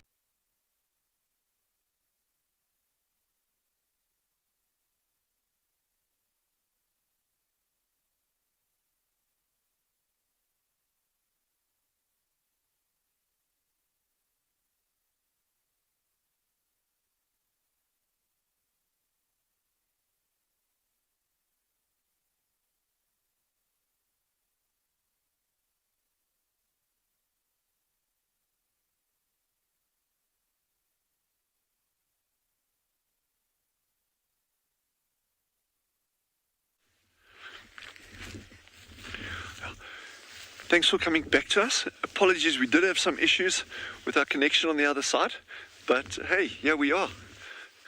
Jandra and I were just again looking at that armored ground cricket in the tree, and it is the most horrendous thing. Even his mouth parts were still moving. That's the one that's like half eaten. So, but again, it just shows what it just shows how amazing nature is. So the meerkats haven't come up yet. We're very, very confident they are here. With this wind, they'll probably come up a little bit later than we were expecting. You can see how the grass is all moving over there. But again, there's no rush, and for all we know, and this is the fun part, for all we know, she may even have had her pups already, in which case it might even be a no-show. But we don't know that for sure. We don't know that for sure. And the only way we're going to find out is just sticking it out and having that patience. So.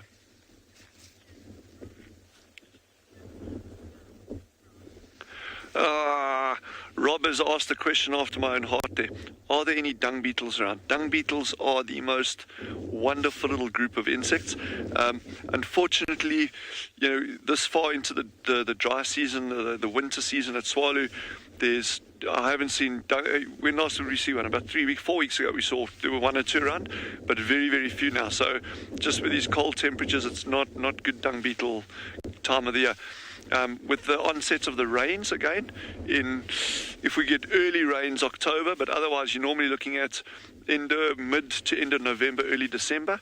That's when the dung beetle is going to be out again. But yeah, we'll still be and we'll be showing you lots of dung beetles, because we get these like really big ones. I mean, some of them are that size, and then we get these minuscule little ones, and they've got such cool life strategies, and you get all these different colors: purple, green, black.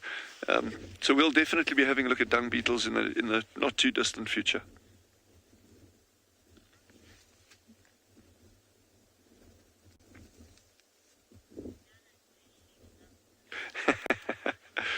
Nano's saying how much she loves dung beetles, and yeah, I mean, what's not to love about a dung beetle, eh?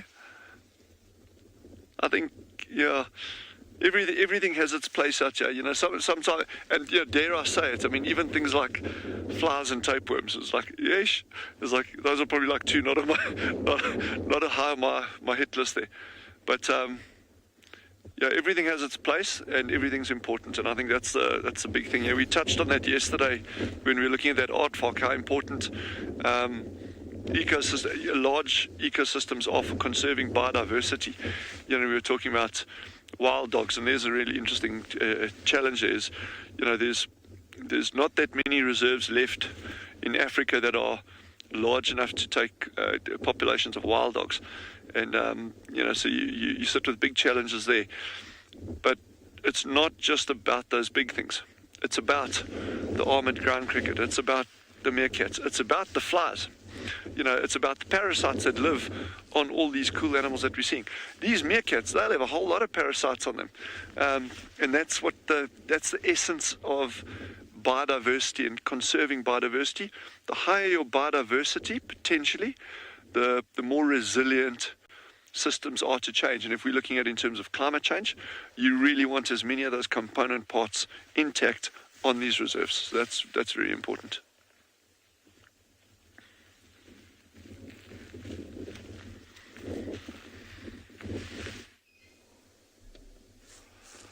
So as we were saying earlier, this one Rosemade had a beautiful green leaf on his forehead that he possibly collected as they were walking, being the dominant male, often walking right at the back of the whole pride, rubbing his forehead onto the leaves and sniffing to see who else might have urinated there.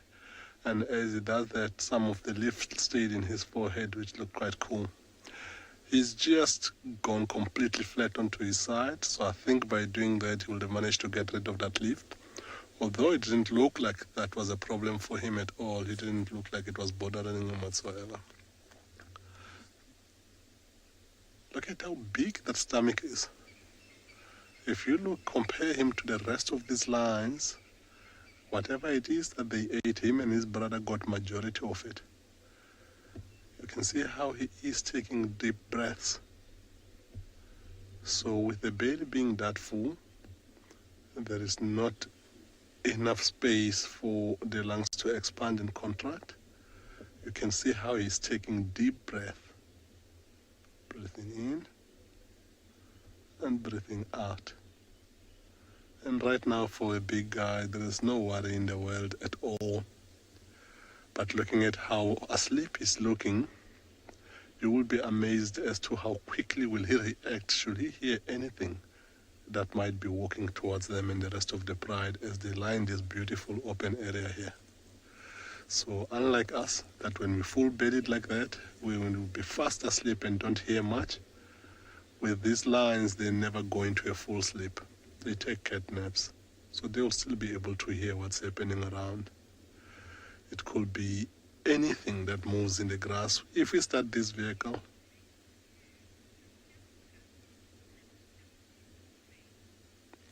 Wazoo, 100% rat, fat cat. It's a flat cat. You can see how flat he is right now. Not doing much at all, and I think that's gonna carry on for quite a while throughout the day, unless the sun bothers him. Maybe he might look for a shady spot.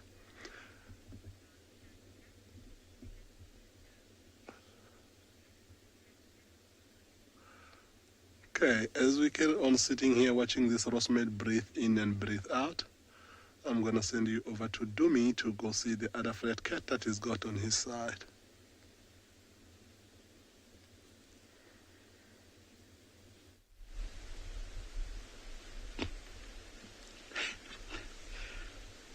Welcome back, everyone. We have a line now. If you remember earlier, last year we were following up the female cheetah, and now we're beautiful line, just lying flat here as well. And if you take a look, one that lying right on the road there, you look on the belly, you can see he's got like a red mark there, which is the blood she got. Some, there might be.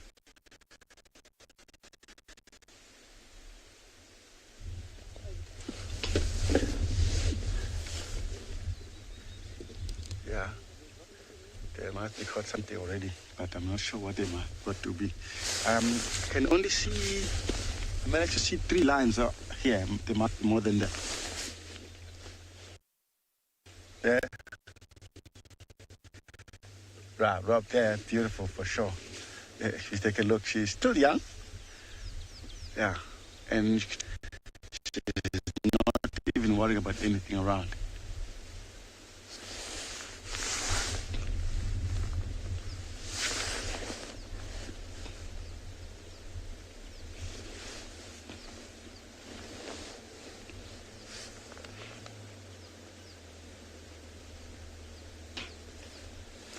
Yeah.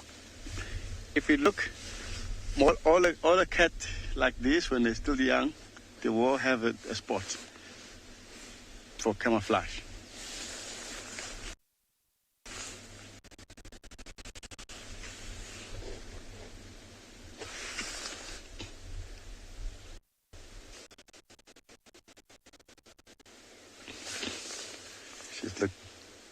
She's looked really tired. She's just closing her eye.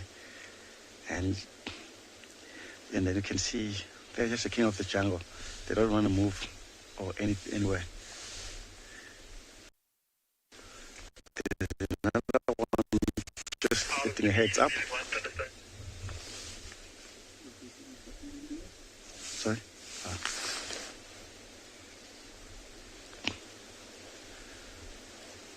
It looked like one of the young male. You can't really see much because the grass is along the way. If Marcel is zooming there, you might be able to see. Because you can see the dark marking. She still have this kind of more hair.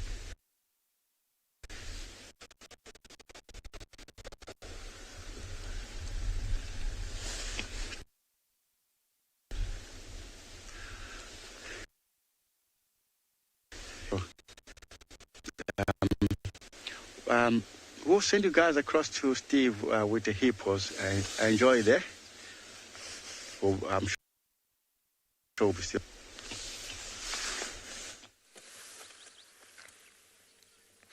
Thanks, Jimmy, and welcome to Chit for Chit to everybody, where we seem to have finally regained our internet and we're able to bring you some views and some sounds.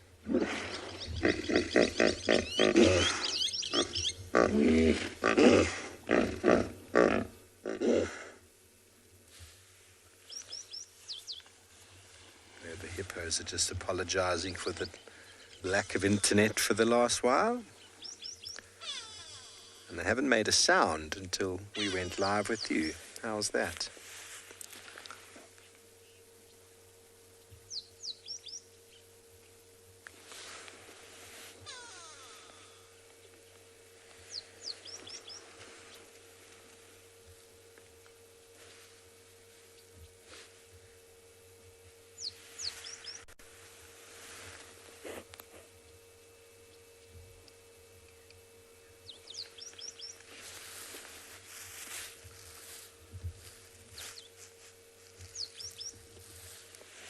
A little whistling of a pied wagtail.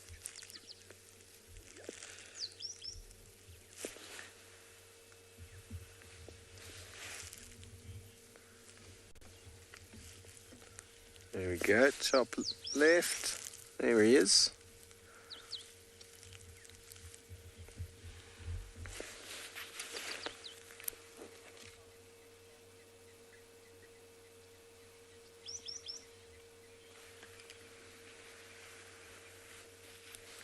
Wonderful morning.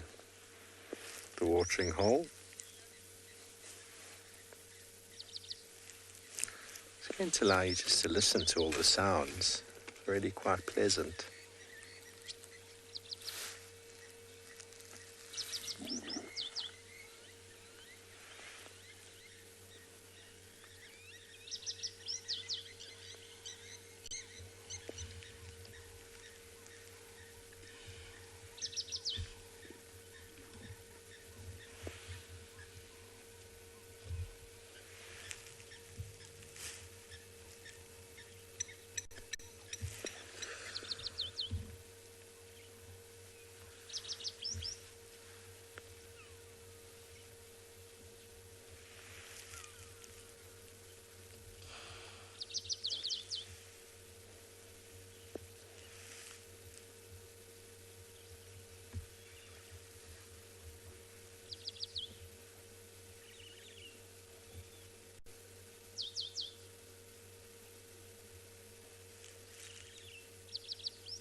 There, just on the left. Sarah, you want to know how old that baby hippo is? It's tiny. I can't see its full body, so it's hard for me to tell you, but it's only a few months, I'd say. Very, very small. Look at it. How cute is that?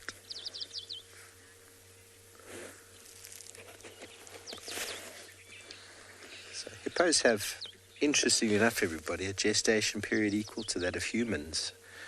Oh, there's another small baby in the front one. There's a couple of babies here. So they're quite new.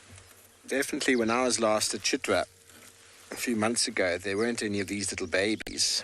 And this mama's got a baby too. Gestation period is 9 months for a hippo. Can you believe that? When a rhinoceros, white rhino, equivalent in sort of weight and size, is 15 months. So hippos can get away with it because they can keep their babies safe in the water and they can be a little bit less developed.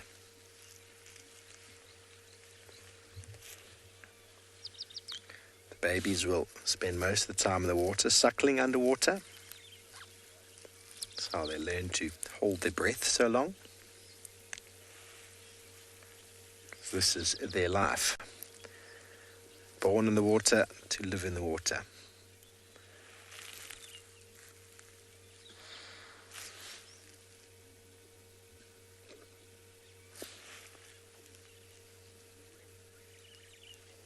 There we go.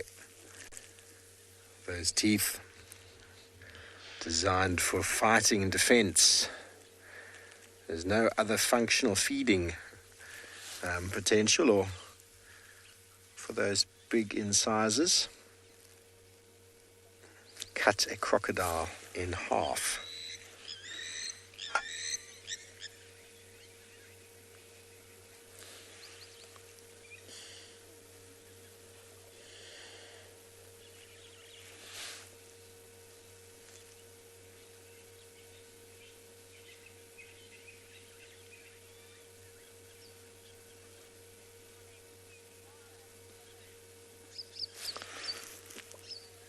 safari hippo lips look so weird. Yes, they do. That little one. And there he goes. Hippos are very strange animals. Very, very strange animals. Enormous mouths. Enormous bodies. That's why they hide in the water all day so no one can laugh at them. But anyway, going from one strange animal to Trishala, who's also got something a little bit odd.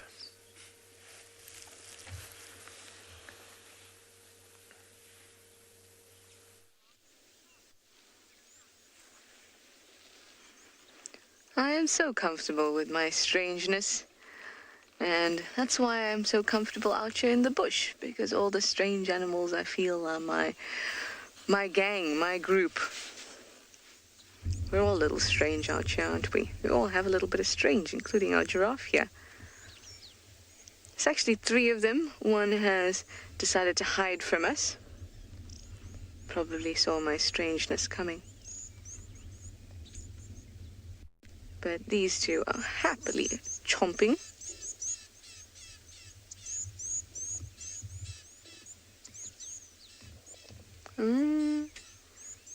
Almost as if he finally noticed that we're watching.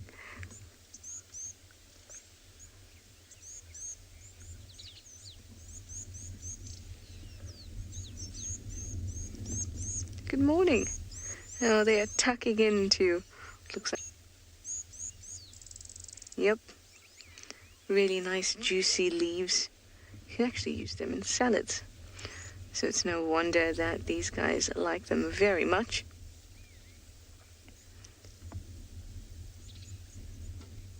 You can see those gorgeous little hairs on the chin.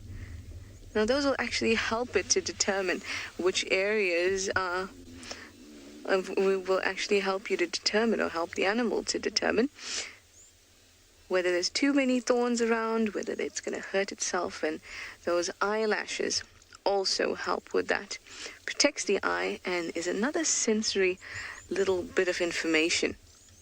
Something's too close, but they'll realize it before it actually gets into their eye. Really clever. Butterfly, you are wondering if this is a couple. Well, let's have a look at their ossicones. Now that individual is fairly dark, and ossicones are quite rounded, and that's usually what we get from a male. Of course, though, the easiest way to tell is to have a look at their undercarriage and just, yeah, then you can't make a mistake. But unfortunately, they're being very, very dignified, not showing us their undercarriage at this moment. Let's pop over to the other one, BK. Oh, we've got a bit of hair on those ossicones. They're also a little bit smaller. So perhaps this is a couple butterfly, but there's a third wandering about as well. Now they have a fission-fusion society, so sometimes they come together, sometimes they move apart, sometimes they're by themselves. Very relaxed. And no real defined structure.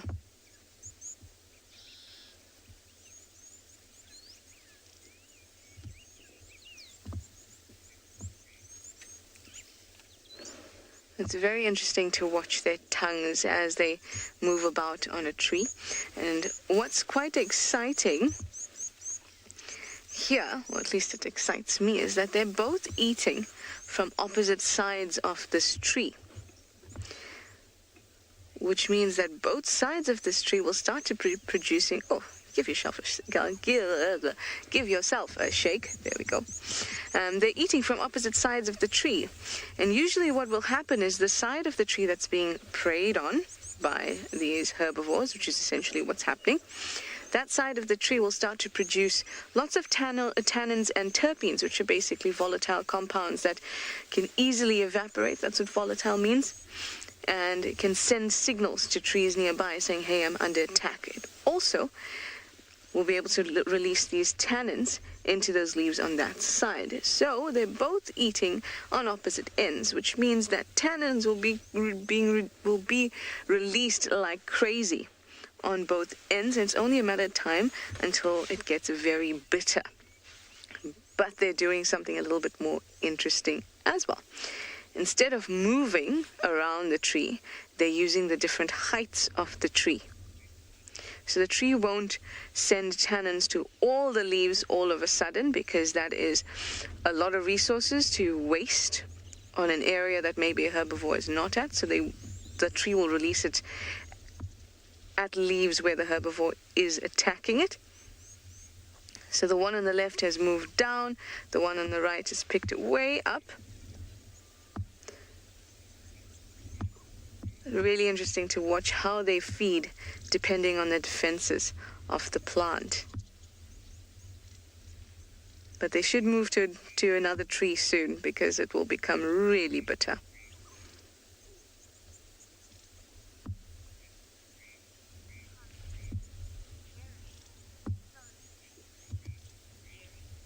Jerry, you say this is so interesting. Isn't everything out here? The way that everything interacts with each other is just awesome. It's not simply a giraffe feeding.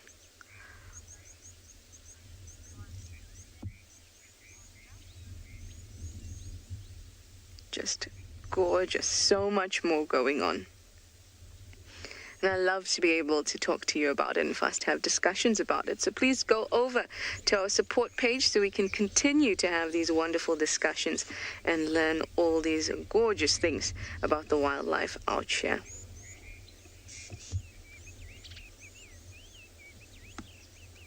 Oh, now we're moving on to a different tree.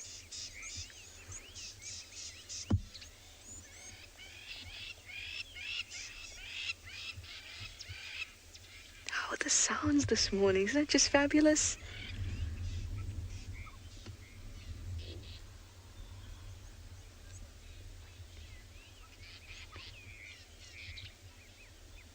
Now they'll try very hard to not actually get any thorns as they strip the leaves off a tree. They have those hairs of vibrissae, essentially whiskers, on their chin and around their lips, that can give them that information about whether there's thorns around. But also they have these very, very agile lips. Can you tell that I'm doing that with my lips too?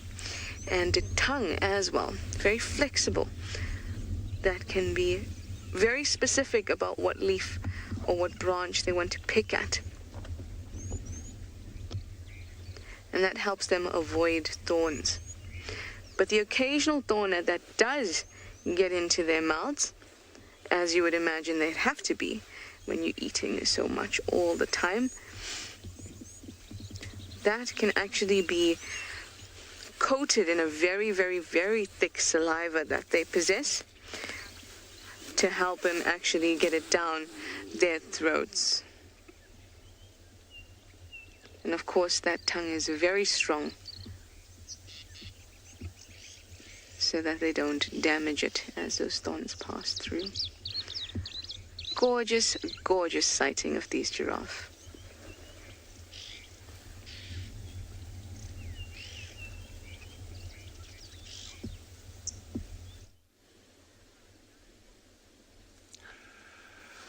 Look how all of these lines have gone flat except the young female that is busy grooming herself there. Quite an important thing that for her. After maybe whatever they were feeding on, she might have get involved, get a little bit of blood on herself, maybe even get some stomach content, which is going to make her not smell so good. And now that they're all lying down and she's not being left behind, she can worry about her neatness. You can see how continuously she's grooming herself like that. We are a little bit of a distance away to be able to hear when that rough tongue goes through that fur. And if you close enough when she licks herself like that, you can hear how rough that tongue is. They reckon that tongue is so rough as a sandpaper. With our soft skin, few licks from here, you'll possibly start feeling the pain. But because they've got such a rough fur, you see she's busy grooming the young white sister there. And that sister doesn't look like she's feeling any pain at all. She's just peacefully carrying on doing what she has been doing, which is sleeping. And again, that goes quite a long way, a little bit of love here and there. You might slowly but surely see the sister starting to respond to the love that she's been given by also licking and grooming the sister back. Go slightly to the left to look.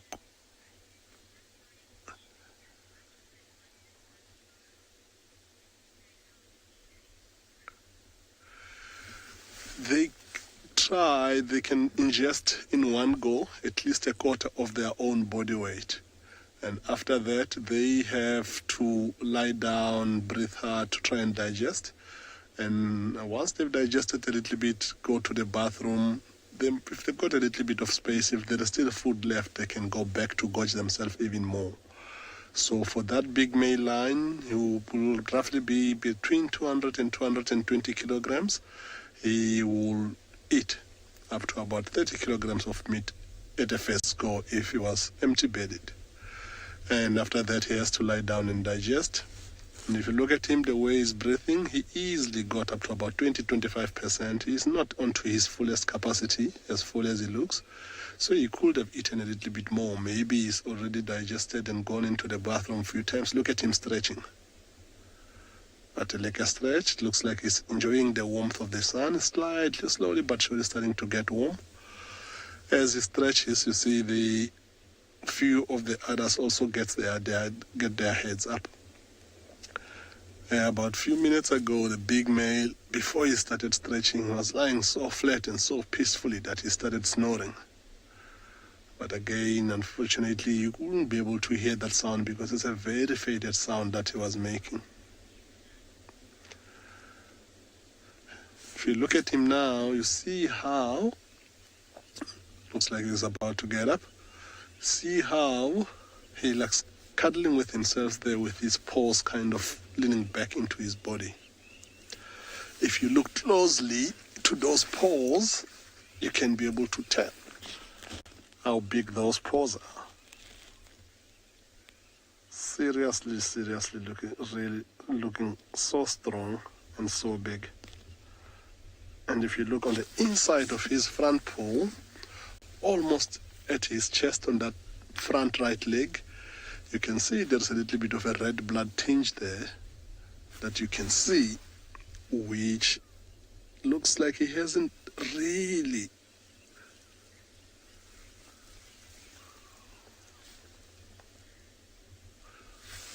Lati with the rose male, he's got such big paws that his paw could be the same size of a fully grown man's hands. Of course, I'm a little bit smaller, so his paws will be slightly bigger than my hands.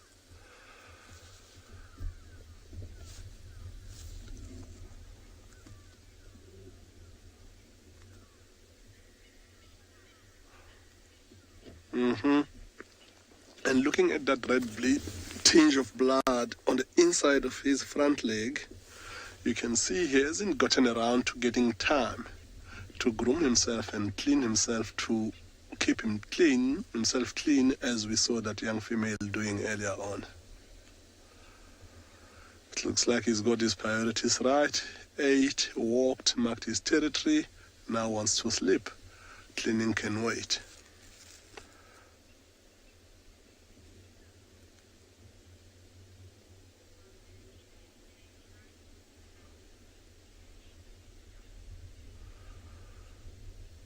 Cool, we'll send you over to Dumi to get to see what his lions are up to.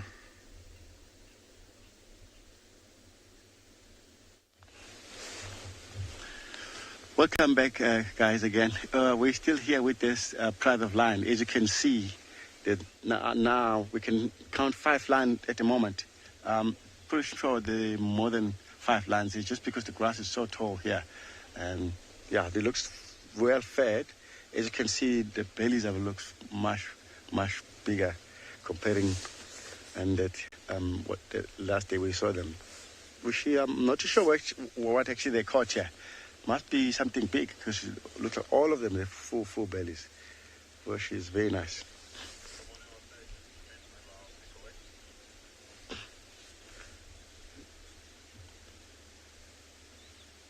Yeah, this one lying in the middle. This one of the mother of the two Sabarat.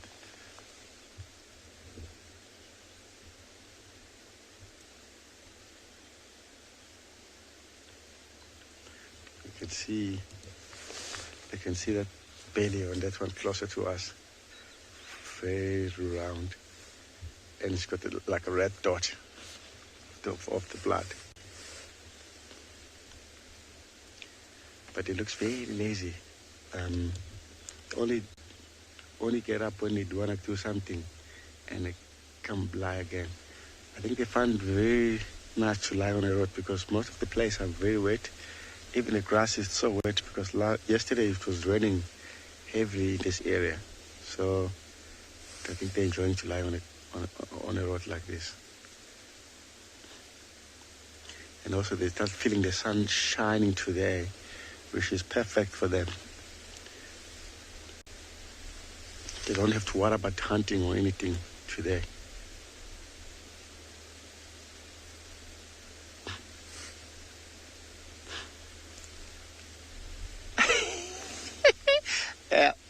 Exactly. Like, how did you know that?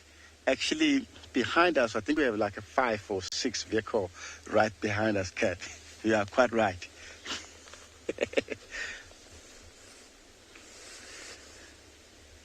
I can hear another sound coming. And if you look right in front of us, you might see another car coming. For sure, it's going to stop there. Or it could be a tractor. Yeah, it's a big tractor coming right in front of us.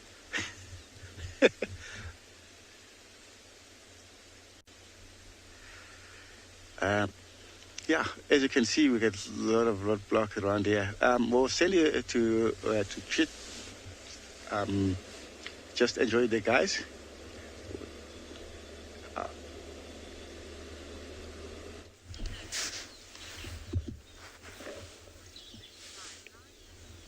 I am being watched. Normally we are the watchers, but this time we are being watched by a sneaky little carnivore.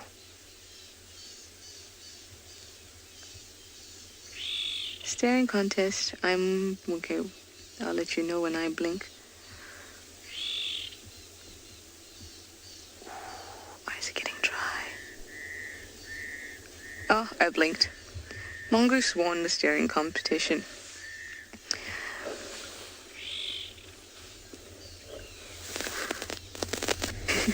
Oh, I love watching them. Love watching them so much. There's one just at the bottom there, BK, as well. Just come out.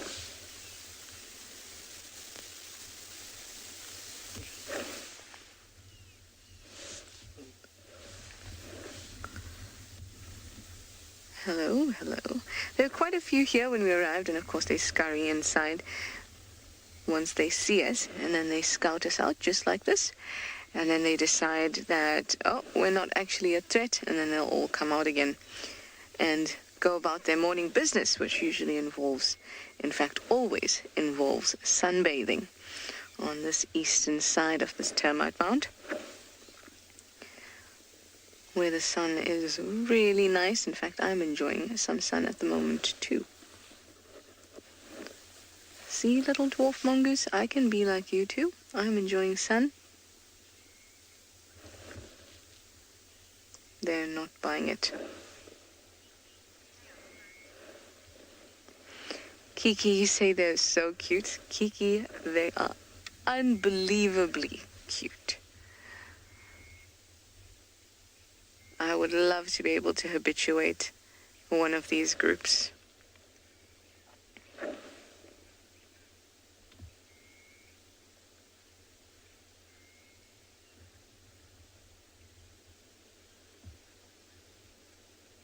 It's been so cold these last few mornings, I kind of feel bad for them, so I'm glad that the sun is out and they can actually sit and bask for a little bit. Yesterday and the day before, it was cloudy for the most part of the day. And although it did warm up, they didn't get that gorgeous morning light that they enjoy before they head out foraging.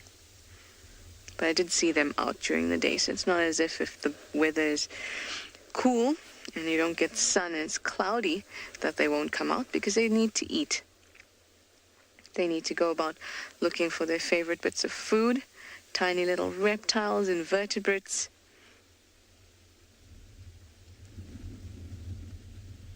All those critters.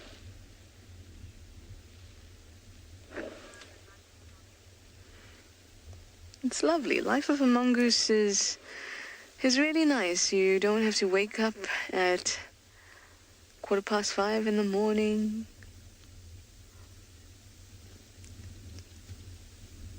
You don't have to cook food. You just go out and find it. Oh, there we go. More of the crowd is coming out. I'm going to sit with them for a little longer, because I think that when we're back, more of them will be out.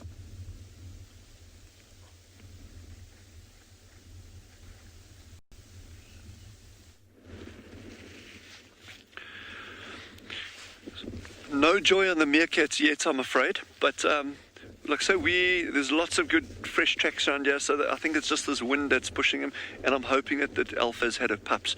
This may be what's keeping them down a little bit longer, but we'll come back to it. So here's two little interesting items. I've touched on this one briefly in the past, but I haven't seen a fruit, so Jandra actually picked this up. This is called a gemsbok cucumber. Remember, the gemsbok is that animal that we sometimes call an oryx as well, with those long straight horns. It looks like it's been airbrushed. That like kind of pinky brown color with a white and black markings on the belly and the white and black face. This fruit is normally, it can get almost like the size of your fist, like that, with the spikes all over it. So this is a very dodgy example of one that's like really faded and shriveled and that, but that's out of interest. It's very, very important food source in these areas. And we were chatting briefly about mole rats yesterday morning. Interestingly, one of our guides, Barry, actually saw a mole rat above ground 2 nights ago. Late at night, they were just out doing a quick patrol in that. They found a mole rat, which is crazy unusual for this time of the year. I mean, you even had a mole rat researcher, Carl Finn, was commenting on it, saying, wow, it's really odd that they're out. But that may, that could be, I'm just speculating, maybe that had something to do with a predator going down burrows. We were talking about snake weasels or white-naped weasels, striped weasels, whatever the common name is these days for them. That could have been something like that going down a burrow. Anyway, that's on mole rats and things. And here's something, those of you who are with us that have seen the aardvark and pangolins and things. And yesterday evening, when we got that beautiful aardvark in that lovely setting there yesterday feeding, and I was trying to look around for a piece of a termite mound that had been excavated, and I couldn't actually find one right there. Well, I lost the piece that we were looking at. So this is a little one that we got here now, and so this is just the sand so it's a part of the actual termite mound that has been excavated almost certainly by an aardvark. There was no fresh diggings there where I found it, but they're really the only animals that are going to be actually digging into these. I'm just going to turn that so you can see these tunnels a little bit better.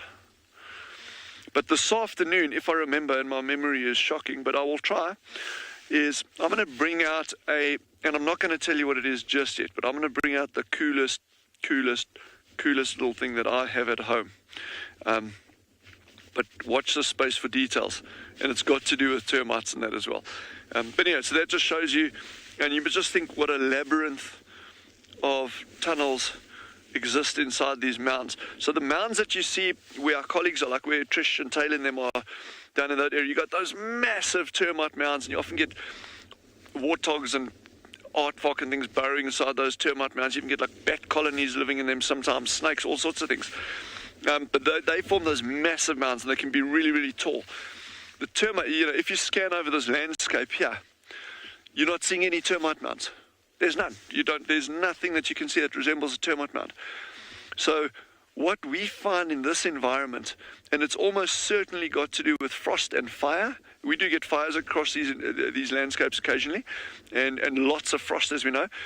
So these termite mounds tend to be subterranean. Okay, so that's on these flat grounds, on this deep sand. They tend to be subterranean. The same species, or at least we think it's the same species of what we call a snouted termite, gorgeous little things. When we're up in the mountains, in these hilly areas over here, there you see the termite mounds prominently scattered all over the hill. So it's not that they're not out here where we're looking, but they're actually just underground. And that's, like I say, that's probably got to do with frost and fire. But, you know, even if they're like really well camouflaged, they're hidden, it is no issue for an aardvark with that gorgeous nose of theirs to actually find these things. Wasp one says it looks like a honeycomb, and that's exactly what it does look. It does look very, very much like a honeycomb. But I can just imagine myself living inside one of these termite mounds. I would get so lost. I'd be like, really? Like, what's... Look, okay, how do I get from A to B? I mean, I would just be wandering around here like a total... Yeah, I wouldn't have a clue where to go. And yet, you just think they know how to get around these systems. And they're massive sometimes. That's pretty cool.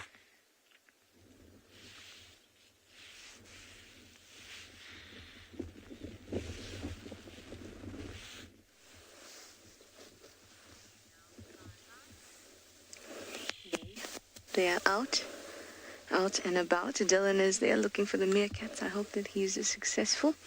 And these guys are closely related to them. Both families have pests today. And they're small carnivores.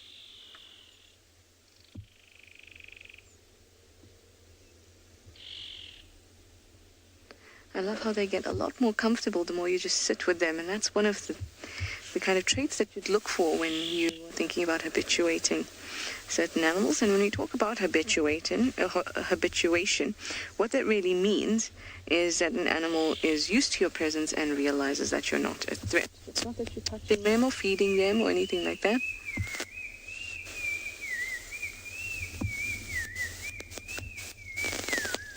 Oh, really interrupted by a black-crowned chagrin there. Wasn't that gorgeous?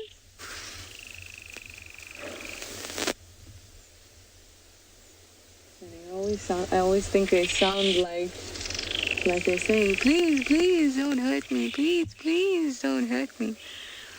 That's my own random way of remembering it.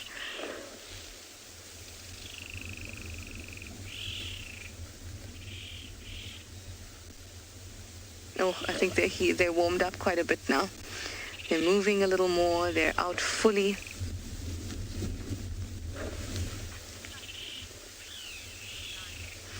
Lioness, you say that's such an awesome call. They're an awesome little bird. Speaking of birds, these guys, now that they're warmed up a little bit, would be waiting for some hornbills to come through so they can cooperatively feed.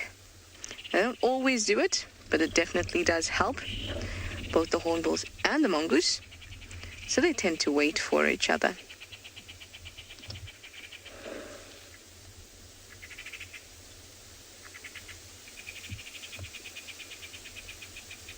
I love when you look at one chimney of the mound, and it appears that only one may be able to fit through there, and then about 5 squeeze their way out. I just love that.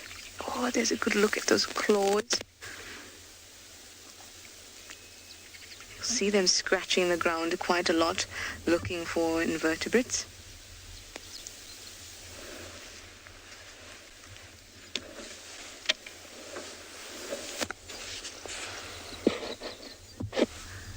Oh man, a green-winged petilia just landed on the bottom of the mound, but I didn't catch it in time. There's a blue waxbull just on top there. It's coming closer to... Hello, blue waxbull. Oh, all the birds are following me today. Black-headed orioles just flown nearby as well. If I can spot it again, I'll show it to you. Just there on the ground now. Oh, there comes another. I'm having the time of my life with the birds today. Ooh, was that a long-billed crombeck? I only just saw the end of it.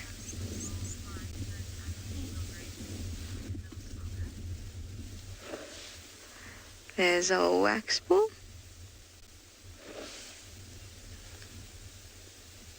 The mongoose is giving it the stink eye. This is my mound. What are you doing here? You're meant to be in a tree.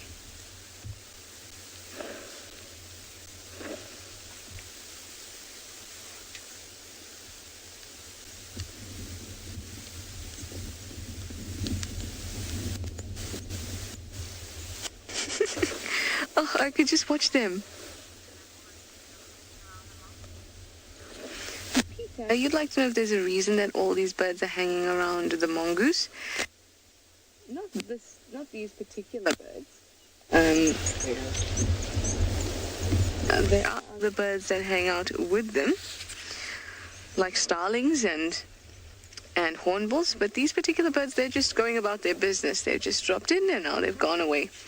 And it also has to do with the fact that there's quite a lot of shrubbery behind them, lots of trees and short ones as well, which is just what birds like, especially the smaller ones. So that's why they're all hanging around here. But it was a fleeting sighting of the birds. But I'm glad that we got a good one of these mongoose.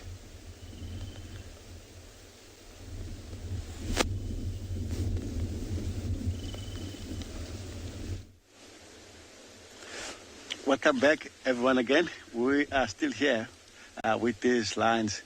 They've been changing position, which is cool. As you can see, we have a beautiful sun shine today, even a blue sky, which is perfect for them because yesterday, if you remember, it was raining badly in this place.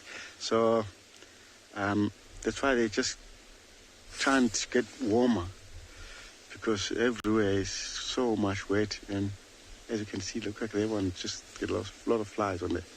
Yeah, this is what we've got at the moment. They haven't really moved. There's another car coming in front of us. It's just lifting the head, looking. Wow, awesome sighting. They're in very good condition if you look at them.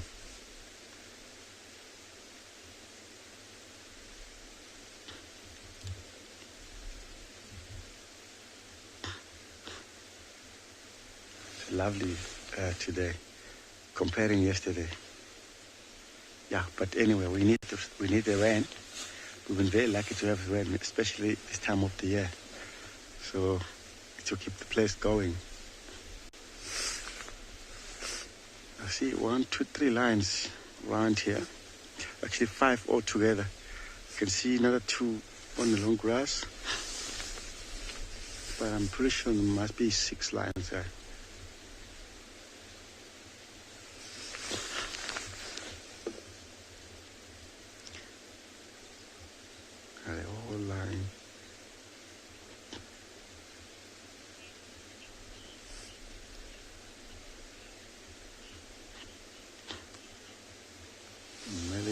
Yeah, they're very, very full, these lines. That's cool.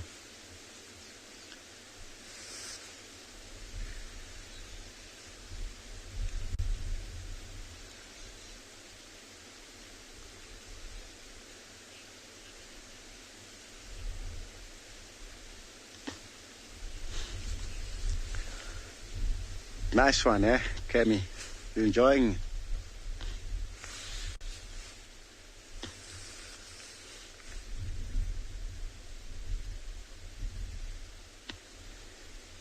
Just because they're catching up some nice sun shining. Well, also not so much flies like as normal when you see lions lying like that. It's just because this is a time where you have less flies in winter. So, yeah, but the bellies are full. They have full bellies. So they must be enjoying themselves, digesting.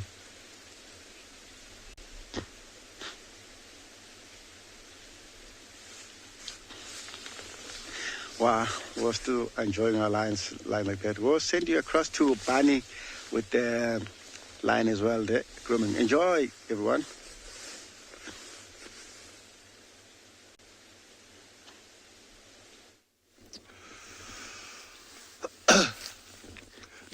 back with the pride, still sleeping on the same place.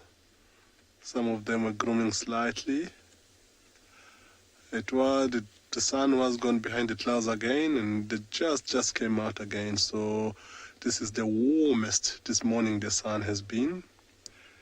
If the sun waits outside the clouds for another 5 minutes or so, feeling how nice and warm it is onto our skin, it might be that warm, if not even more, on these lion skins. So this might trigger them to want to get up and find a shady spot, which there is one not too far from where they're sleeping. So they're not gonna stay up for too long at all. If you look at all of them, they are so out at the moment that makes me wonder the type of distance they might have covered overnight before we joined up with them this morning. Looking to the distances they have been covering in the last few days, in particular when we find their tracks and try to track them down. In the last 2 nights before last night, they covered easily each night over between 10 and 12 kilometers that easily. And that is if we check on the straight line from where we walked while we tracked them. So they could have done exactly the same type of distance last night, if not more. And since we have been with them this morning, we also covered some nice ground. So I think it's a well-deserved break from their part. They have walked far. Doesn't look like they will be doing much at all. Some of them you just see the tail wagging every now and again, ears flipping just to chase the flies.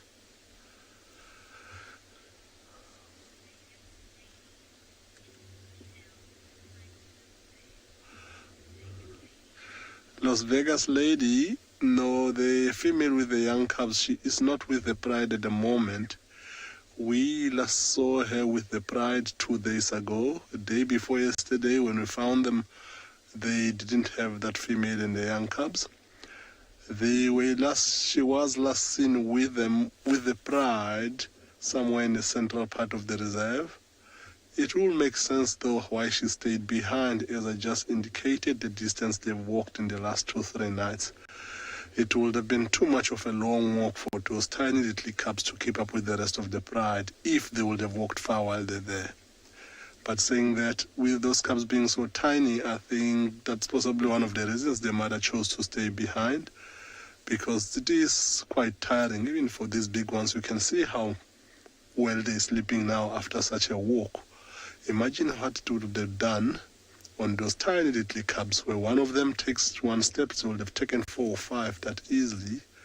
So it would have been double the amount of the distance on their part. Seeing that the pride is right central, slowly but surely the direction they've been heading is where they were last seen 2-3 days ago. In the evening, if they get up and start moving, that young male was calling earlier to join up with the rest of them, although they didn't answer, he eventually find them. So if they carry on heading on that direction, there is a chance that they might reunite with the female with the young cubs this evening. So we'll see how it goes in the evening, or get to hear if they call each other. It will be quite nice to actually watch a reunion between that female and the rest of the pride.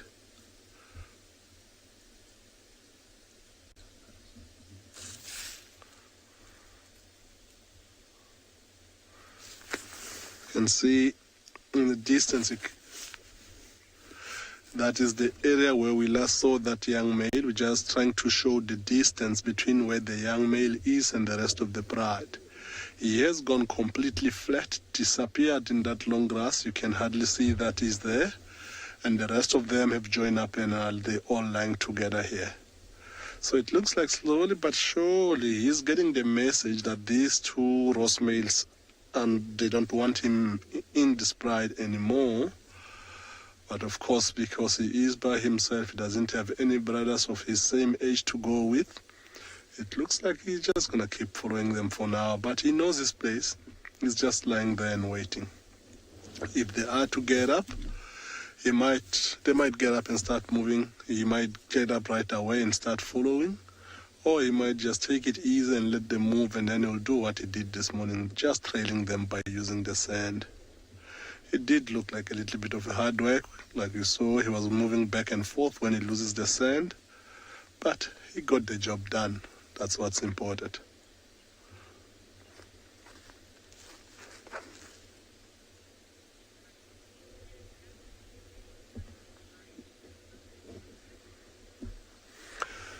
So as we leave these lions carry on sleeping in this nice long grass, I'm going to send you to Dumi.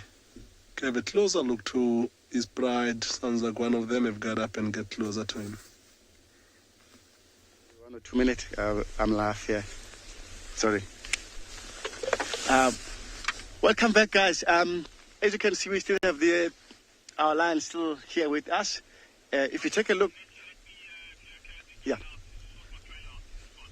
Okay. If you take a look, you're right here. You can see that nice young lioness. She's just lying here. You can see if you, Marcel, if you look zooming right next to the paw, you can see it looks like she's bleeding there. Must be. Yeah, if you look there, you might be able to see. You might be able to see that on a claw. Maybe she damaged a claw. Maybe she's trying to catch something. I'm not quite sure what happened there.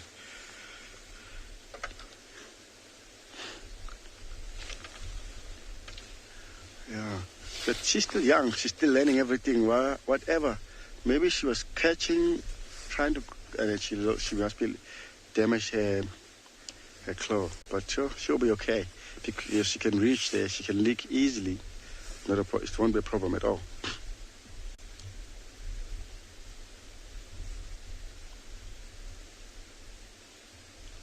Wow.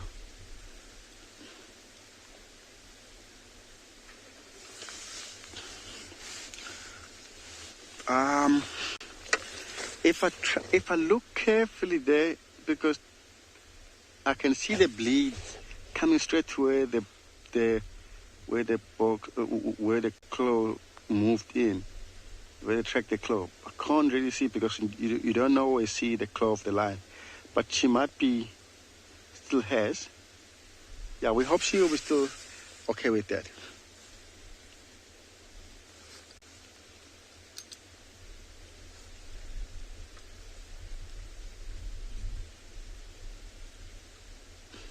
Yeah, that's a big lioness, that one walking, passing her.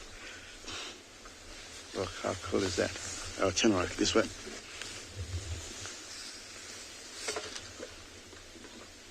Wow.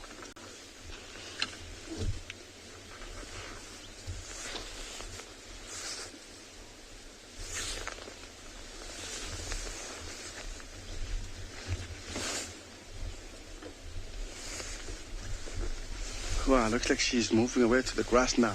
The rest, they might be also follow her. While we're having our lions here, we'll send you across to Dylan with Twalo. Enjoy it, guys. There.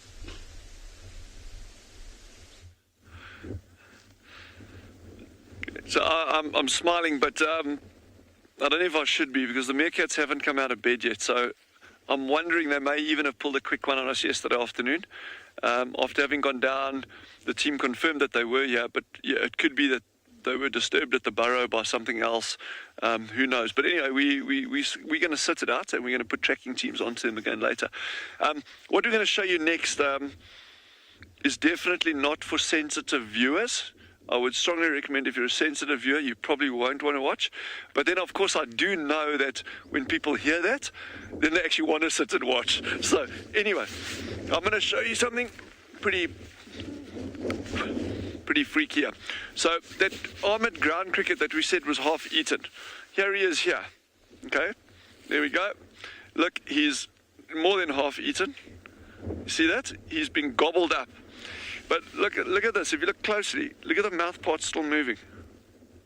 Oh my word. That is got to be the craziest, freakiest thing I've seen in a long time. I mean, or this one's just really on a diet, perhaps.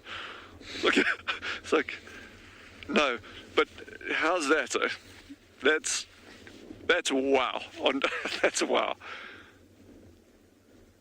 No, I'm just, yeah, wow. Anyway, so we're not going to be seeing many of these little guys around. This cold is...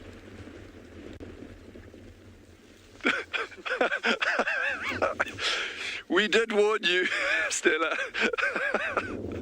But, yeah, so these little guys are really coming to the end of their stay. But we've had some good times with them. We've seen some really fun little armoured ground cricket scenes and that. But there's a couple around, but not too many. Yeah, I'm getting quite bleak about these meerkats. But that's part of it, eh? You know, we can't go out there every day and find something that we would want to see. You know, sometimes it just doesn't work in our favour. And I think that aardvark yesterday was just amazing. And if I have one sighting like that a week, if I have one sighting like that a year, I'll be happy. Never mind a week. And yeah, this weekend, John and I've been really spoilt, you know, with 3 aardvark, pangolins, you know, that kind of stuff. So you know, we definitely can't complain.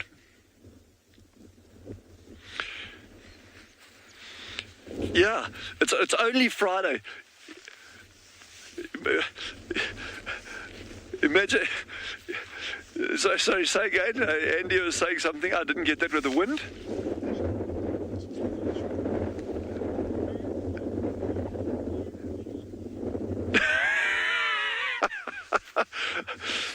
Andy, you way tougher than all of us. Andy says it's a mere flesh wound. The cricket should just walk it off. I'm impressed. We'll tell that to the cricket, see what he thinks. Yeah, so, you know, Jandra and I, we've looked carefully at these burrows, and there's a lot of activity. There's a lot of activity around these burrows and that, and the cable's not going to reach it, but we can try and move it just now. But there's so much activity here. So my feeling is there's no question there were meerkats here at these burrows. No question.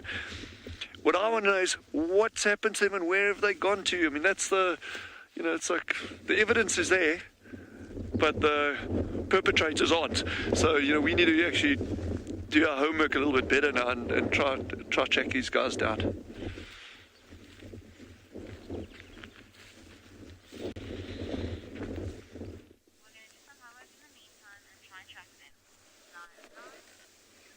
I have another South African roadblock here. I was trying so desperately to think of a dad joke. So you guys are going to have to help me out. So YouTube chat stream or hashtag WildEarth. Maybe they're the gnulies. No, that doesn't work. Something that has to do with roadblock or stop sign and wildebeest.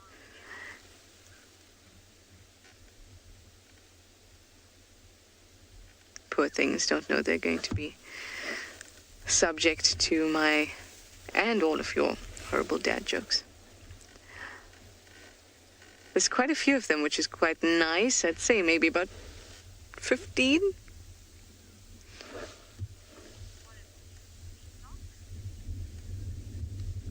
Kiki, you say what a beastly block? Okay. I hear you, Kiki. Definitely in the right vein.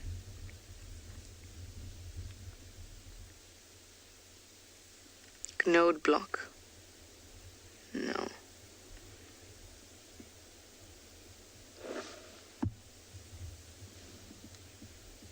I can't even use my long faces. Can't even use my long faces dad joke because it's quite sunny. Stacy, we knew there'd be a roadblock. Yep, we did indeed. I like that one. I had a snort from them. Clearly they don't like it. It's because our dad jokes are getting better, people.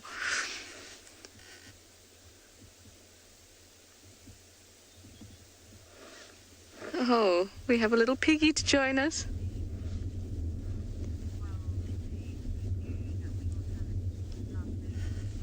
Oh, Las Vegas ladies say they knew we were coming. They did. They definitely knew.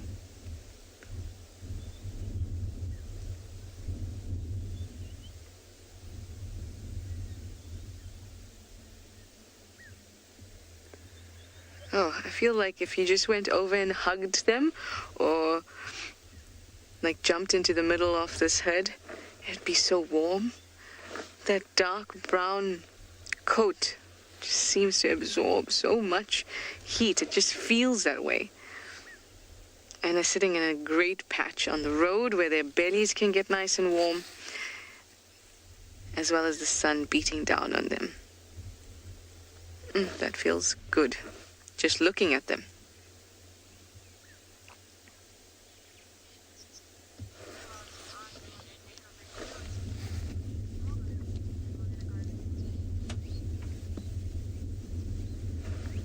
Well, that was very good, everybody. Very good. Well, since they knew we were coming, we're going to turn around and head further towards quarantine and see what we can find there.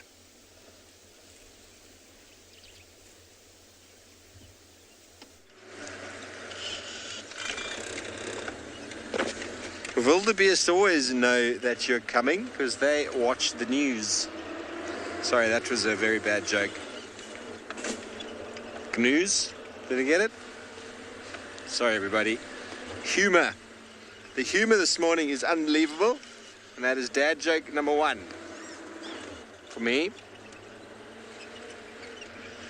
Emma, the director, is loving it. She's loving the humor this morning. We spent some time on Chitwa. You're right, Davi? Spent some time on Chitwa and we weren't able to find anything else. Wonderful down there by the water. We've just come back onto Djuma for a slow little bumble back.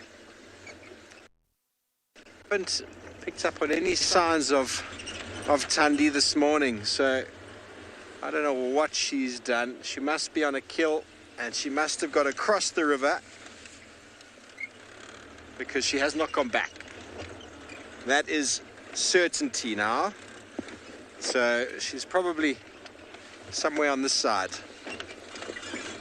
But where exactly, I don't know. As I said earlier, the ground is very hard. Even if I walk here, you won't be able to track me. And I leave a much bigger mark on the floor than a stealthy leopardess and a cub.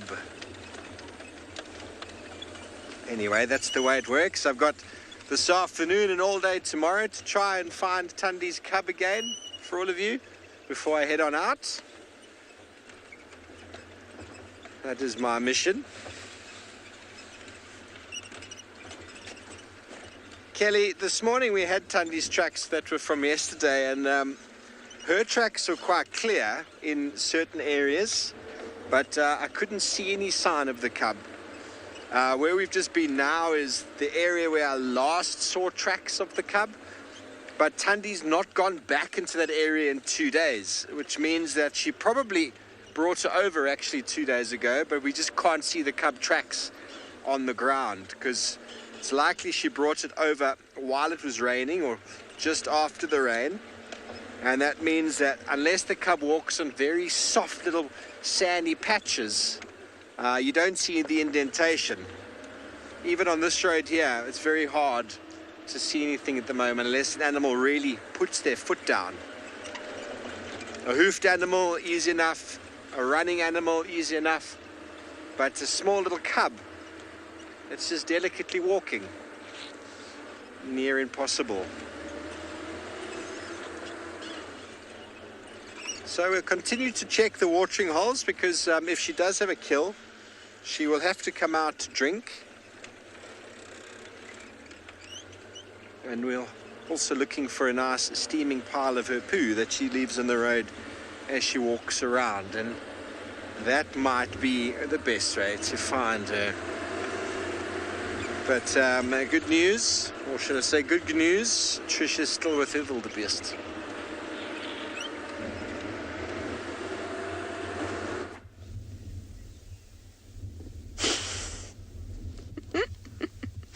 You know, I can always count on Steve to add to our horrendous dad jokes.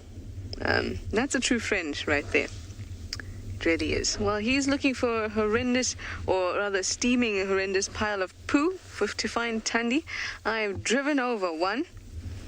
Such a thing. But I think it might have actually been a hyena's scat. It does not smell good at all. It was around the hyena den. And obviously they weren't around, otherwise you would have seen them. And then I inadvertently got myself in quite a hot and smelly position.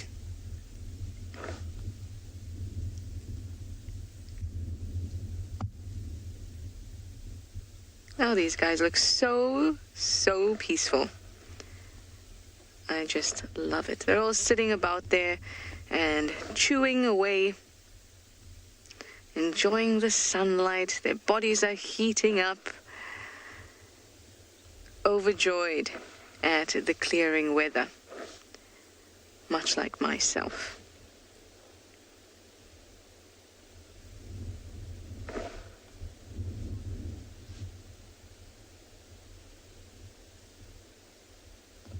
Very peaceful, very peaceful.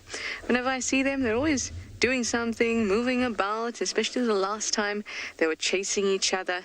But now everyone has calmed down. And it's a lovely way to end our drive.